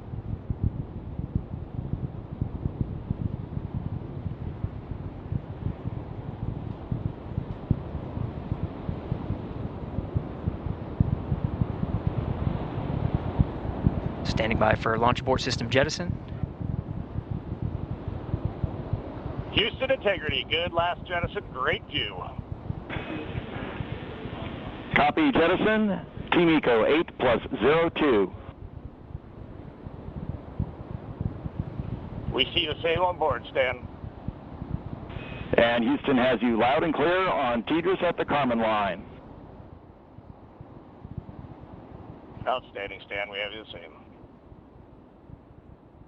3 minutes 50 seconds into the flight of Artemis II, Wiseman, Glover, Koch, and Hansen cross the boundary to space with good comm checks. GPS signals acquired after last jettison now working on internal checks to verify accuracy.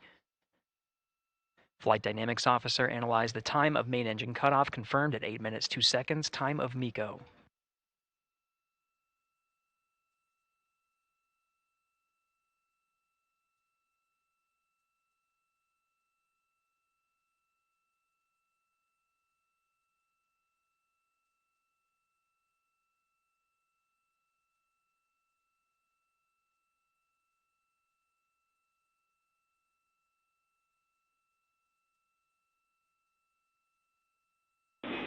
Integrity, GPS processing. Outstanding, Stan. We see the same, and we have a beautiful moonrise. We're headed right at it.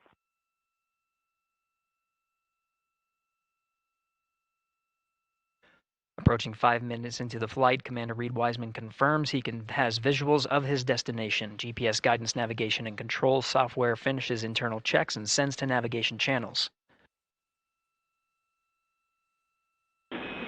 Integrity, 3 engine press. 3 engine press. On time, now passing 5 minutes 20 seconds of mission elapsed time into the Artemis II mission. At this point, 3 good main engines are all that's needed to carry Integrity to a nominal main engine cutoff target. Though at this time, we're seeing 4 good engines here in Mission Control Houston. Integrity, 75 miles in altitude, 330 miles downrange, approaching 10,000 miles per hour.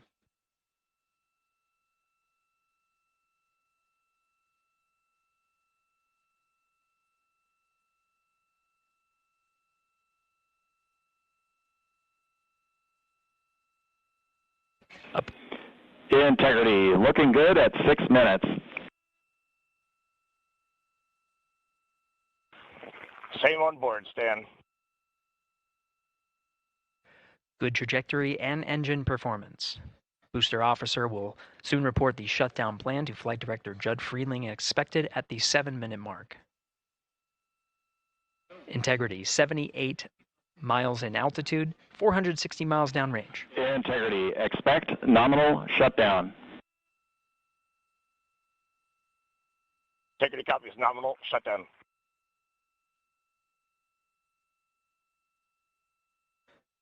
Six minutes 40 seconds of mission elapsed time. Shutdown plan is as expected. Again, the time of MECO was confirmed at 8 minutes 2 seconds into the flight.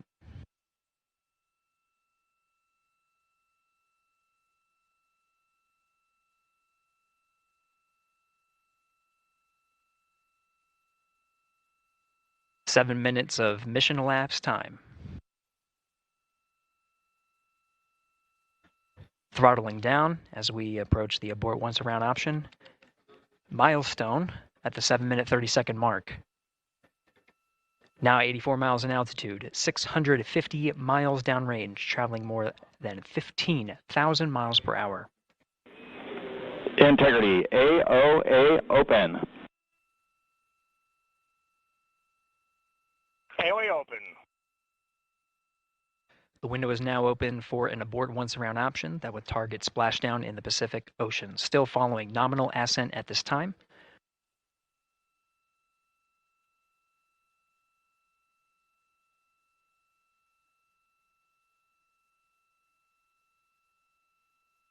About 10 seconds remaining until the main engine cutoff of the Space Launch System core stage.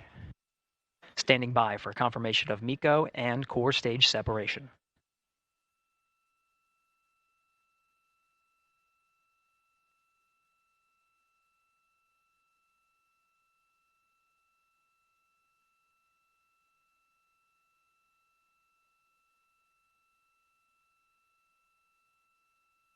Integrity, nominal MECO, core stage separated.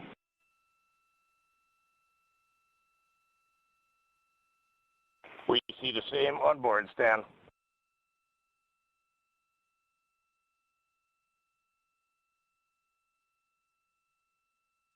Eight minutes 40 seconds into the flight, we have a nominal main engine cutoff heading in the right trajectory on the way to swing around the moon.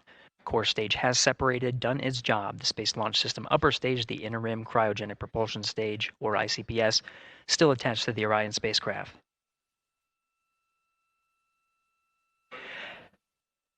Nine minutes of mission elapsed time. Integrity crew of Reid Wiseman, Victor Glover, Christina Koch, and Jeremy Hansen now in orbit around the Earth at the beginning of their journey to the moon.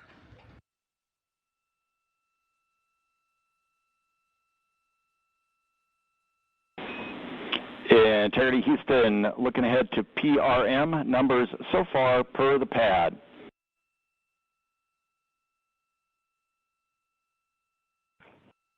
Copy that, Stan. Numbers for the pad.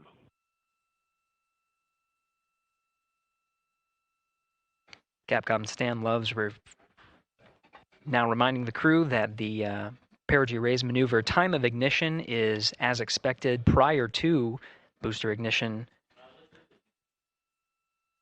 That time being 49 minutes, 50 seconds of mission elapsed time.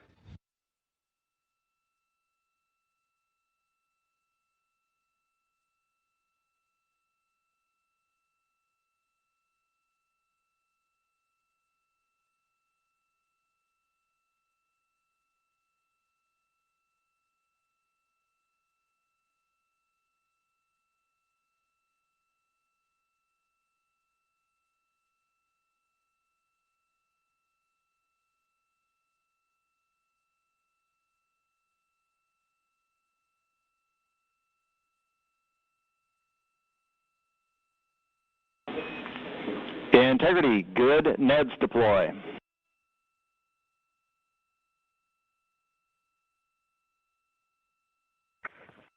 Copy that, Stan. Good, Neds.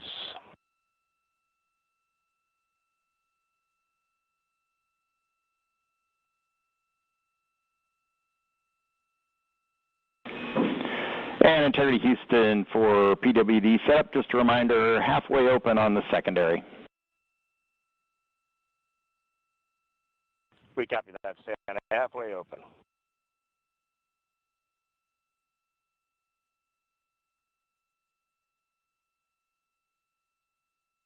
Passing 11 minutes of mission elapsed time.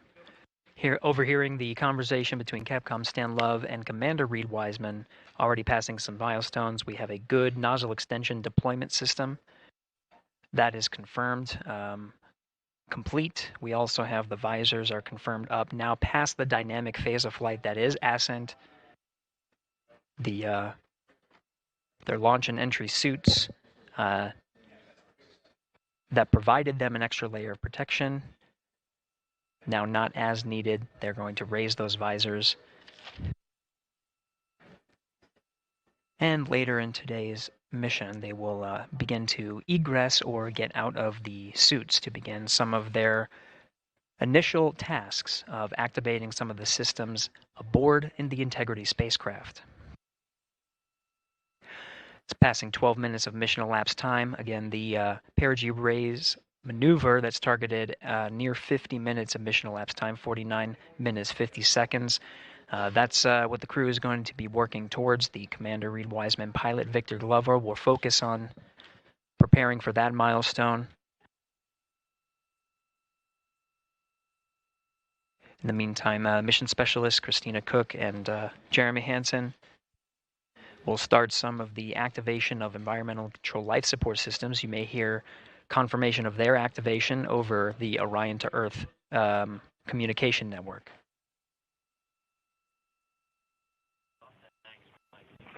Houston, C3 aux power back in auto. Copy C3 aux, and we're 2 minutes to maneuver.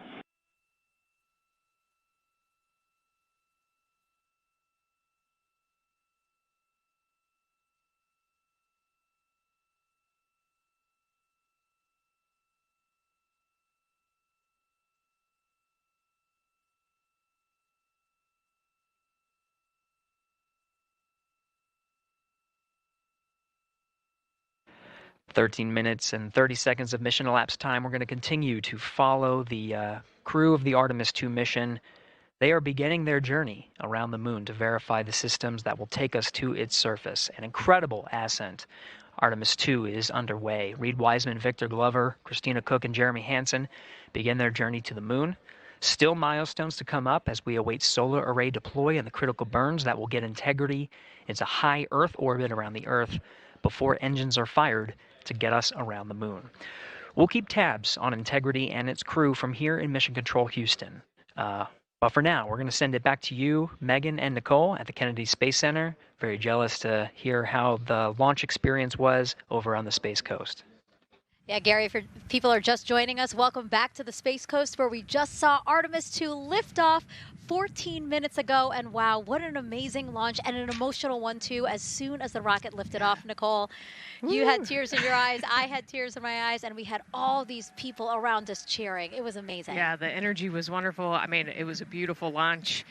You know, we've got 4 friends and family members headed to the moon. It's pretty amazing. Yeah, how does that make you feel as someone who, you know, is an astronaut as well, but also, as you said, friends? Yeah, so just so proud of them. You know, man, we don't have the words in the English language to describe this kind of an event, and pride, love, so many emotions. You know, they are truly breaking some barriers, and hopefully, you know, as Gary just said, they've got a long day ahead of them, so wishing them well on everything, but so far, what a beautiful launch to watch. Yeah, to be returning to the lunar orbit in more than 50 years. Maybe they go farther from Earth than any other humans before them. Maybe they see parts of the moon that we've never seen before. I mean, what a great start to what could be all of these milestones that we break in just a 10-day mission. Yes, what a way to welcome in the Artemis generation. Yeah, how do you feel? I mean, we saw some beautiful shots we were covering of course, the rocket, of course, the Earth falling away as we continued up into our ascents, but also some of those crowd shots where we saw young and old just emotional, overcome by this history-making moment. Man, we are going back to the moon for all, and we saw that today. We saw that in all the crowds. And yeah, you guys just saw that view, the sunrise or sunset, I guess. They just made it over the crest of the Earth, and you could see the sun peeking over. One of my favorite views from space, and I can't imagine what they're looking at now, and I can't wait to see what they're looking at in about 5 or 6 days. Yeah, and I know a lot of people are like, you know what, I'm surprised this launched on the first try, because we know, like any little thing, we have to be keeping safety in mind, and we want to make sure we're ready to go. But we were ready to go, and I think it surprised a lot of people. What a wonderful surprise on this Wednesday evening. It did, and it kind of surprised me as well. But it's just a testament to the team here that has been working so hard on Artemis. Artemis I, we learned a ton of lessons. We learned a ton from the wet dress for Artemis II. We were able to go in, fix those things. We even had a couple mishaps today, not mishaps, but a couple anomalies today that the team creatively came up with solutions for. It's just a testament to the teamwork that gets us to the moon. And so we can continue to watch Christina, Reid, Victor, and Jeremy on their way now to the moon in Earth's orbit and awaiting the next in-flight milestones, deploying Orion's solar arrays. So why don't we get back in with Mission Control and Gary. Hey, thank you, Megan. Again, we're following along on the action. It is a long day. They have a number of procedures they need to get to immediately in their timeline. And Integrity Houston, cross-tie is on board per the ETSI-DEM. We copy Houston. Thank you.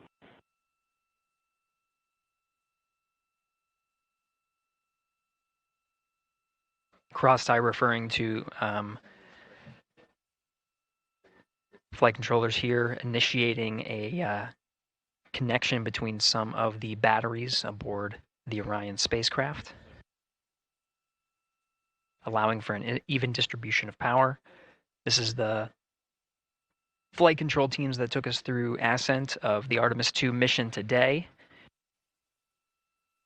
Right now we're, as you see, passing 18 minutes of mission elapsed time.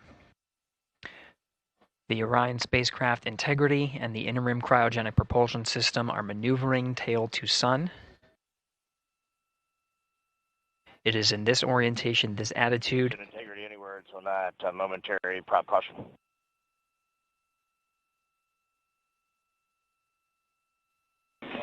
And Reid, no action, we're looking at it.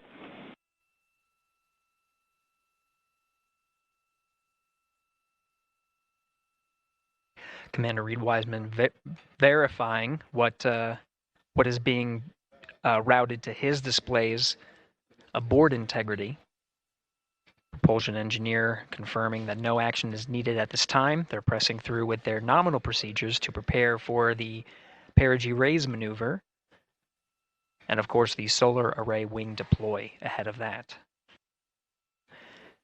The solar wing deploy is a critical milestone. We'll continue to have our coverage follow the mission until that deployment. Successful launch is just the beginning. The deployment of the solar arrays and successful confirmation that those solar array wings are drawing power is a significant milestone, and says to the flight control teams that we will continue on today's mission. Power needs to be drawn to continue through some of the next milestones. Until then, the AOA open option that was called up upon ascent, the abort once around, is the current option, and abort to orbit option ATO will be switched to a preferred mode at the time that the solar array wings are deployed and latched. It gives the flight control teams a little bit more flexibility. Integrity Houston, update on TDRS handover for your pad.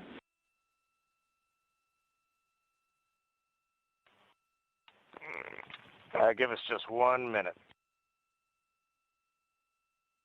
And Stan, you can read it. Ike is ready to copy.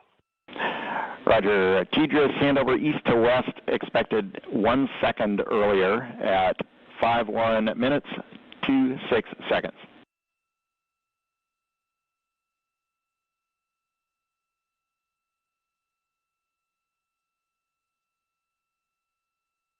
All right, Stan, we copy 1 second earlier for 5126 teachers east to west, and saws are starting to deploy. Thermal knives are firing.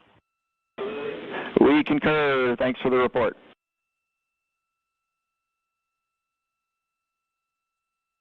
Read back of the reports that you just heard on the Orion to Earth network. Integrity has maneuvered tail to sun. The RL-10 nozzle on the end of the ICPS is pointed towards the sun, and the solar array deployment sequence has begun. With the deployment confirmed, it'll be several minutes until they are what is called in a latched position. Once they are latched and confirmed to be drawing power, they can switch the mode to ATO and continue along the mission.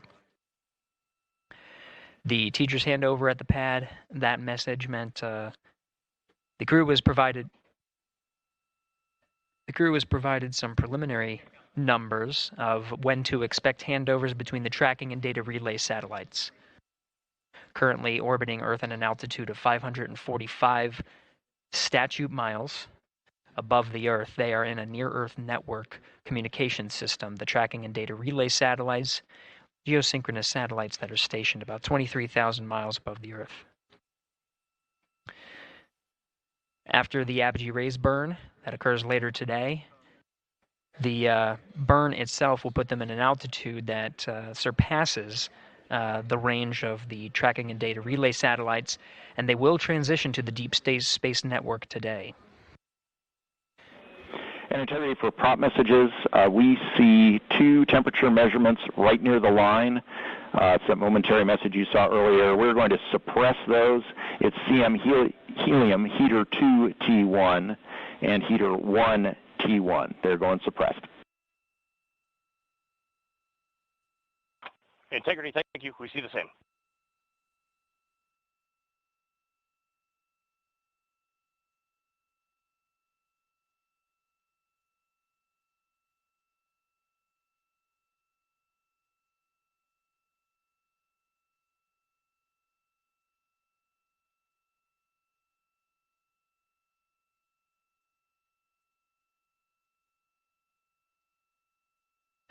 This is Mission Control Houston, passing 23 minutes of mission elapsed time into the Artemis II mission.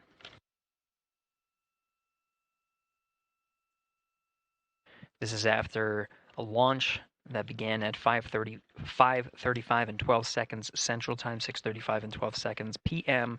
Eastern Time. Right now, the orientation you're seeing from our arrow visualization that translates some of the telemetry that we're getting from the spacecraft and puts it into a model so you can follow along on some of the milestones that we are following here.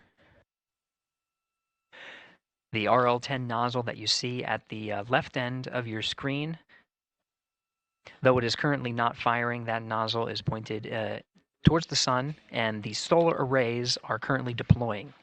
From this visualization, they look fully stowed in a position. Integrity, we are happy to report that Jeremy has the O2 sensors on.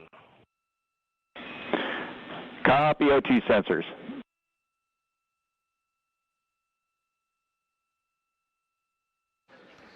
Again, Commander Reid Wiseman and pilot Victor Glover overseeing the deployment of the solar arrays. And we'll follow the attitude maneuver changes ahead of the first burn of the ICPS engine, the perigee raise maneuver. Integrity Houston, we see 4 saws deployed and latched, ready for ATO preferred. Yeah, we're almost there in the procedure stand, and we see the same thing. In Integrity Houston, we are seeing a 7-second miscompare between the MET on Orion and ICPS. We'd like you to read us the MET from your center status bar and for the ICPS on StackSum.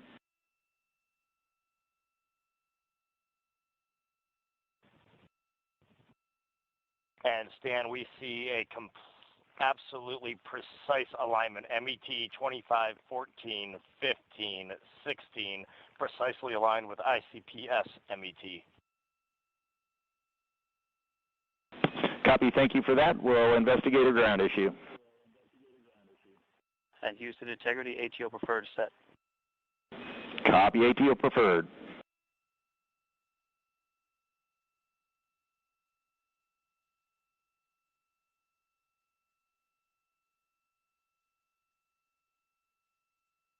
This is Mission Control Houston, 25 minutes, 45 seconds into the flight of Artemis II. We have confirmation that all 4 solar array wings are deployed and latched. This is the configuration needed to switch to ATO preferred, which you did hear confirmed from pilot Victor Glover. That mode has been switched. There's also a discussion with Capcom Stan Love and Commander Reid Wiseman about the alignment of the MET clocks on the Orion spacecraft and the ICPS. Commander Reid Wiseman confirmed the clocks are in sync, no issues. They're going to investigate it on the ground. We're proceeding with today's mission. 26 minutes of mission elapsed time and counting.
This is Mission Control Houston. We're approaching 28 minutes of mission elapsed time into the Artemis II mission. At this point, we've had a successful liftoff from the pad at 5:35 p.m. and 12 seconds p.m. Central Time, 6:35 and 12 seconds p.m. Eastern Time. We've had a good main engine cutoff, core stage separation, and a good trajectory to begin today's mission. Right now, the spacecraft has maneuvered tail to sun. We're standing by for another maneuver to maneuver into the burn attitude. This is where the RL-10 engine of the ICPS is pointed in the correct orientation for the perigee raise maneuver. We did hear confirmation that the perigee raise maneuver time of ignition has been confirmed per the pad, which means it was the predicted time prior to liftoff. Integrity for GNC, we're taking channel 1 to unfiltered and to BFS. Okay, Stan, we're watching. Go ahead.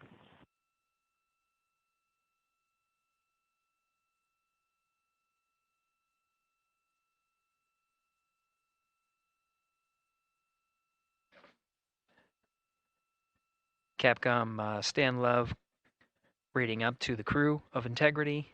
They will switch the navigation source from channel 1, standing by for confirmation that that switch has occurred. Pilot Victor Glover will receive confirmation when, and as at least watching to confirm that that switch has occurred. Again, the perigee raise maneuver that we're heading towards, not too long from now, we're actually inside 20 minutes at this time from the time of ignition of the perigee raise maneuver. We did have a successful deployment and launched of all 4 solar array wings. This is the configuration needed to commit to the perigee raise maneuver. Of course, flight controllers here in Mission Control Houston will continue to evaluate that everything is good before committing to that burn. The perigee raise maneuver does raise the perigee, the lowest point in the orbit, from 15 to 100 nautical miles. The 100 nautical mile mark is needed to continue in low Earth orbit and hit the target for the apogee raise burn. That will put them in a high Earth orbit for the remainder of the day and set them up for the right position to execute the translunar injection and head to the moon tomorrow. The burn duration of the perigee raise maneuver is 26 seconds. A relatively short burn, but it does raise the perigee and do the job to get into the correct position before firing that main engine on the ICPS. The pad had a TDRS handover. This is the tracking and data relay satellites. East to west, they are geosynchronous satellites that are positioned around the globe. And as Orion makes its way around the Earth right now, above the west coast of Africa, at an altitude of about 923 statute miles, and counting.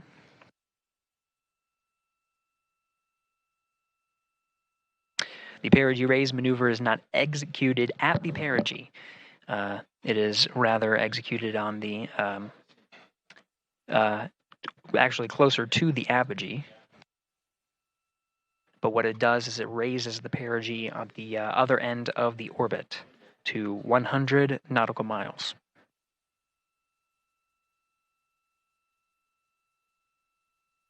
The 26-second duration burn does not conflict with the time that they've reported of the tracking and data relay satellite handover from TDRS east to west. Again, geosynchronous satellites that are used not only by Integrity today, but the International Space Station as well.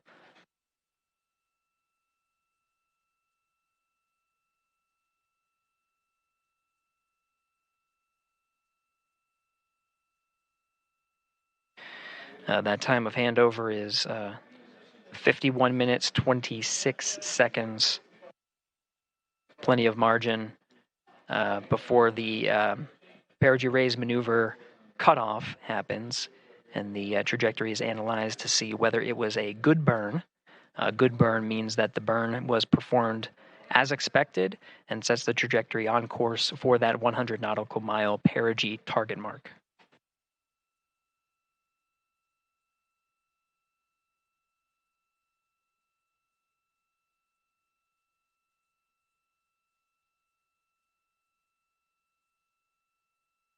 Again, for those sticking with us on NASA Plus and following along on our coverage, we will continue to follow and to cover the mission until, actually, we'll continue to cover the mission 24/7.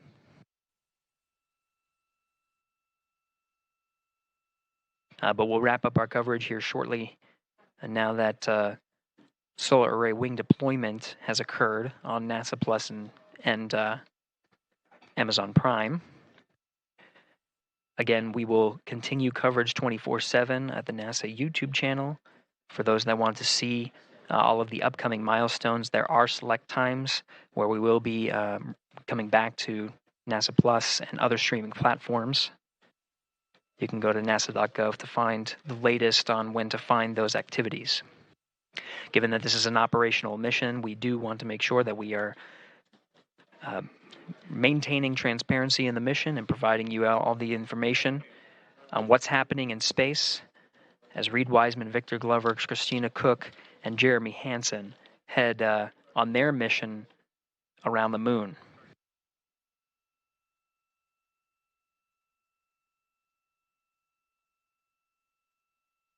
Inside Integrity at this time, again, the solar array wings have deployed. The Integrity is maneuvering to its burn attitude ahead of the execution of the perigee raise maneuver. Overseeing these steps is primarily done by Commander Reid Wiseman and pilot Victor Glover. Mission Specialist Christina Koch and Jeremy Hansen focusing on some of the system activation inside of Orion, namely the environmental and control and life support systems.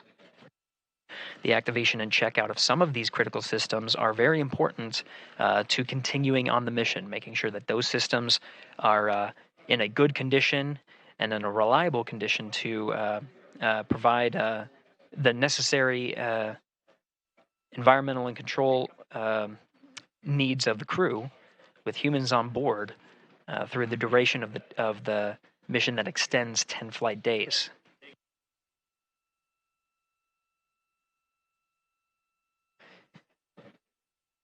Standing by for an update to the perigee raise maneuver time of ignition. Should be right up to the crew very shortly. Integrity Houston, updated PRM numbers when you're ready to copy. All right, Houston, we are ready to copy. TIG is 2 seconds earlier at 4 minutes, 48 seconds. TIGO unchanged at 26 seconds. 49, 48, TIGO 26.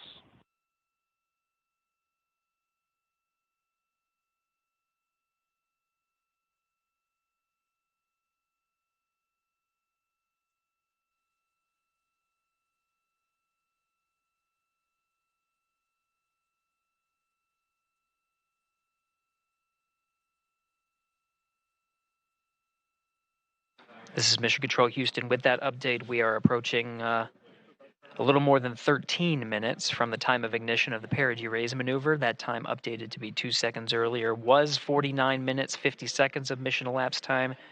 Will now move to 49 minutes, 48 seconds. The duration of the burn, that's what was referred to as the TGO, will still remain at 26 seconds. Relatively short duration burn, again, just raises the perigee of the orbit today.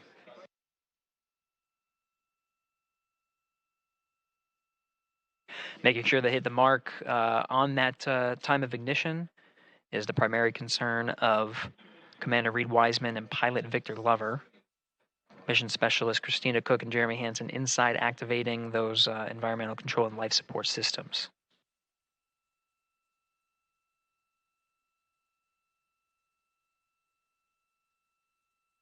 At this time, all 4 crew members are wearing the launch and entry suits.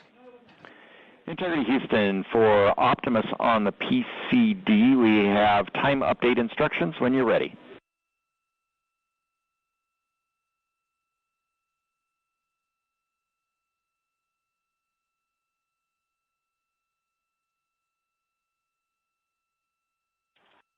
And Houston, Integrity, we copy. Hands are pretty busy at this time. I think we will call you back when we're ready for that. All right, that one is not urgent. 2 minutes to maneuver to PRM attitude.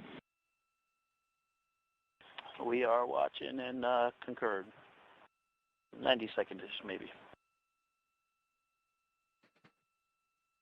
Pilot Victor Glover confirming that maneuver of the ICPS, the RL-10 engine, in the proper orientation to execute that 26-second burn. It needs to point in the correct position to achieve the goal of raising the perigee to 100 nautical miles.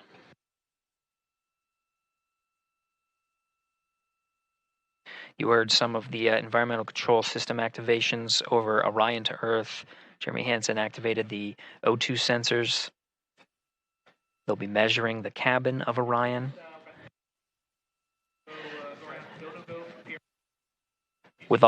During all of the activations here on the ground in Mission Control Houston, Flight Director Judd Freeling is doing a poll with all flight controllers in the room to see if we are in a go position to go ahead and execute the perigee raise maneuver.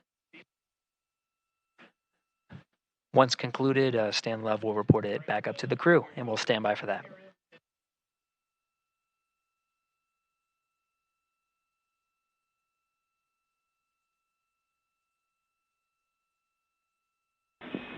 Integrity Houston, MCC polls go for PRM pending attitude and saws.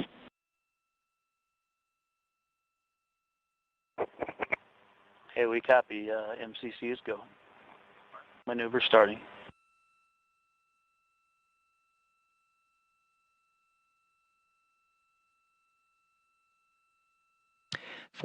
Minutes of mission elapsed time. The maneuver to the burn attitude has begun. The maneuver also is paired with reorientation of the solar array wings that have been deployed.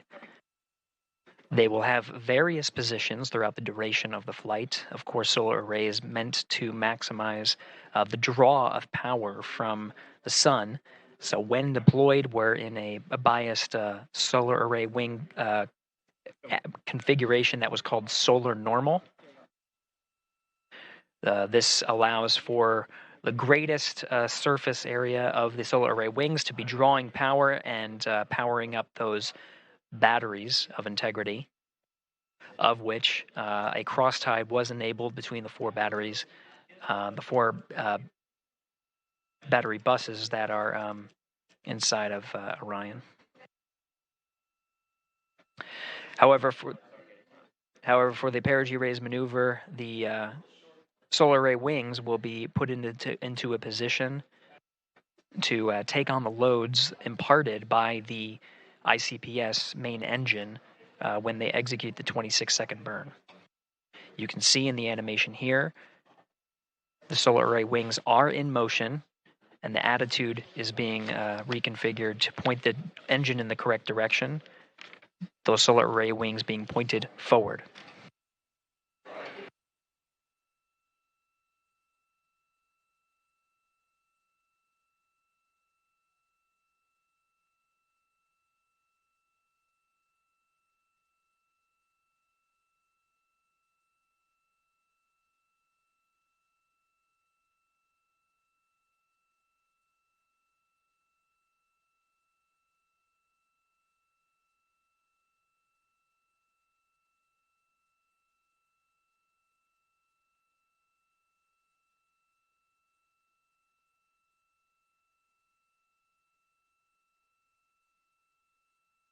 You're getting a live look inside the Artemis II mission flight control room. The team you see here oversaw the ascent of our 4 astronauts inside Integrity, launching at 6:35 and 12 seconds p.m. Eastern Time.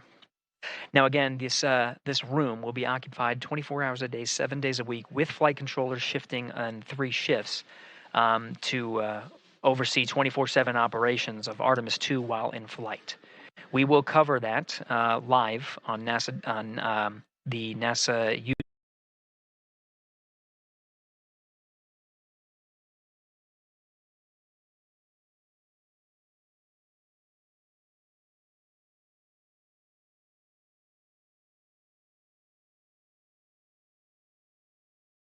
YouTube channel. Wrap up our coverage here on NASA Plus. Before I do want to send it over to our colleagues at the Kennedy Space Center. And to my colleagues, it was a pleasure to join the teams at the Kennedy Space Center and be a part of such a historic launch. Here in Houston, again, we're turning our attention to the mission. And for now, we'll say farewell and thank you to our colleagues there for today's launch coverage. We'll see you again soon for Splashdown. This is Mission Control Houston, sending it back over to Megan and Nicole at the host desk. Thank you, Gary. And yes, it was such a pleasure to be a part of this historic mission that started right here at Kennedy Space Center.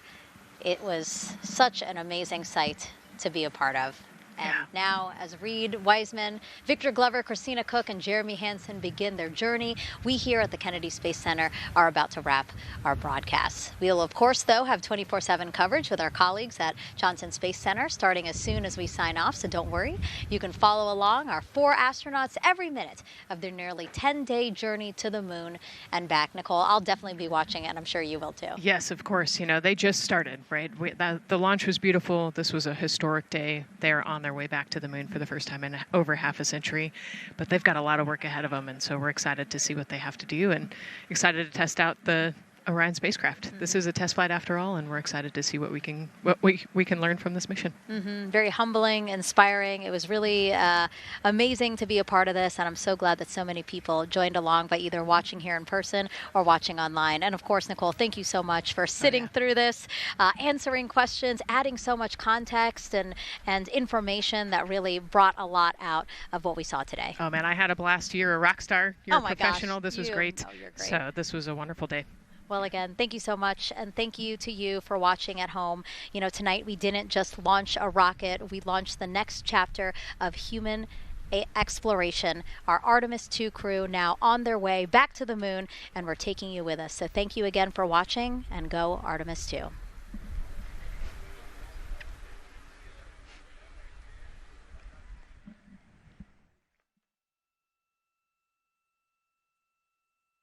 All 4 astronauts, and it appears all of them are undergoing their suit leak checks. Yes, a pre-flight tradition that we have seen with our crewed flights, the card game. The astronauts who have just left crew suit up and are now walking down a hallway. And Here they are, NASA's Artemis II crew, taking their first steps outside for their historic test flight. And the 4 of them step into their astrovan. And off they go. Oh, this must feel so special to the crew to see all of these people here. Watching the crew walk across the crew access arm, getting a beautiful view. Everybody configured with their suits, so in we go. The closeout crew has closed the launch abort system hatch. 3, 2, 1, booster ignition, and liftoff. The crew of Artemis II now bound for the moon. Humanity's next great voyage begins.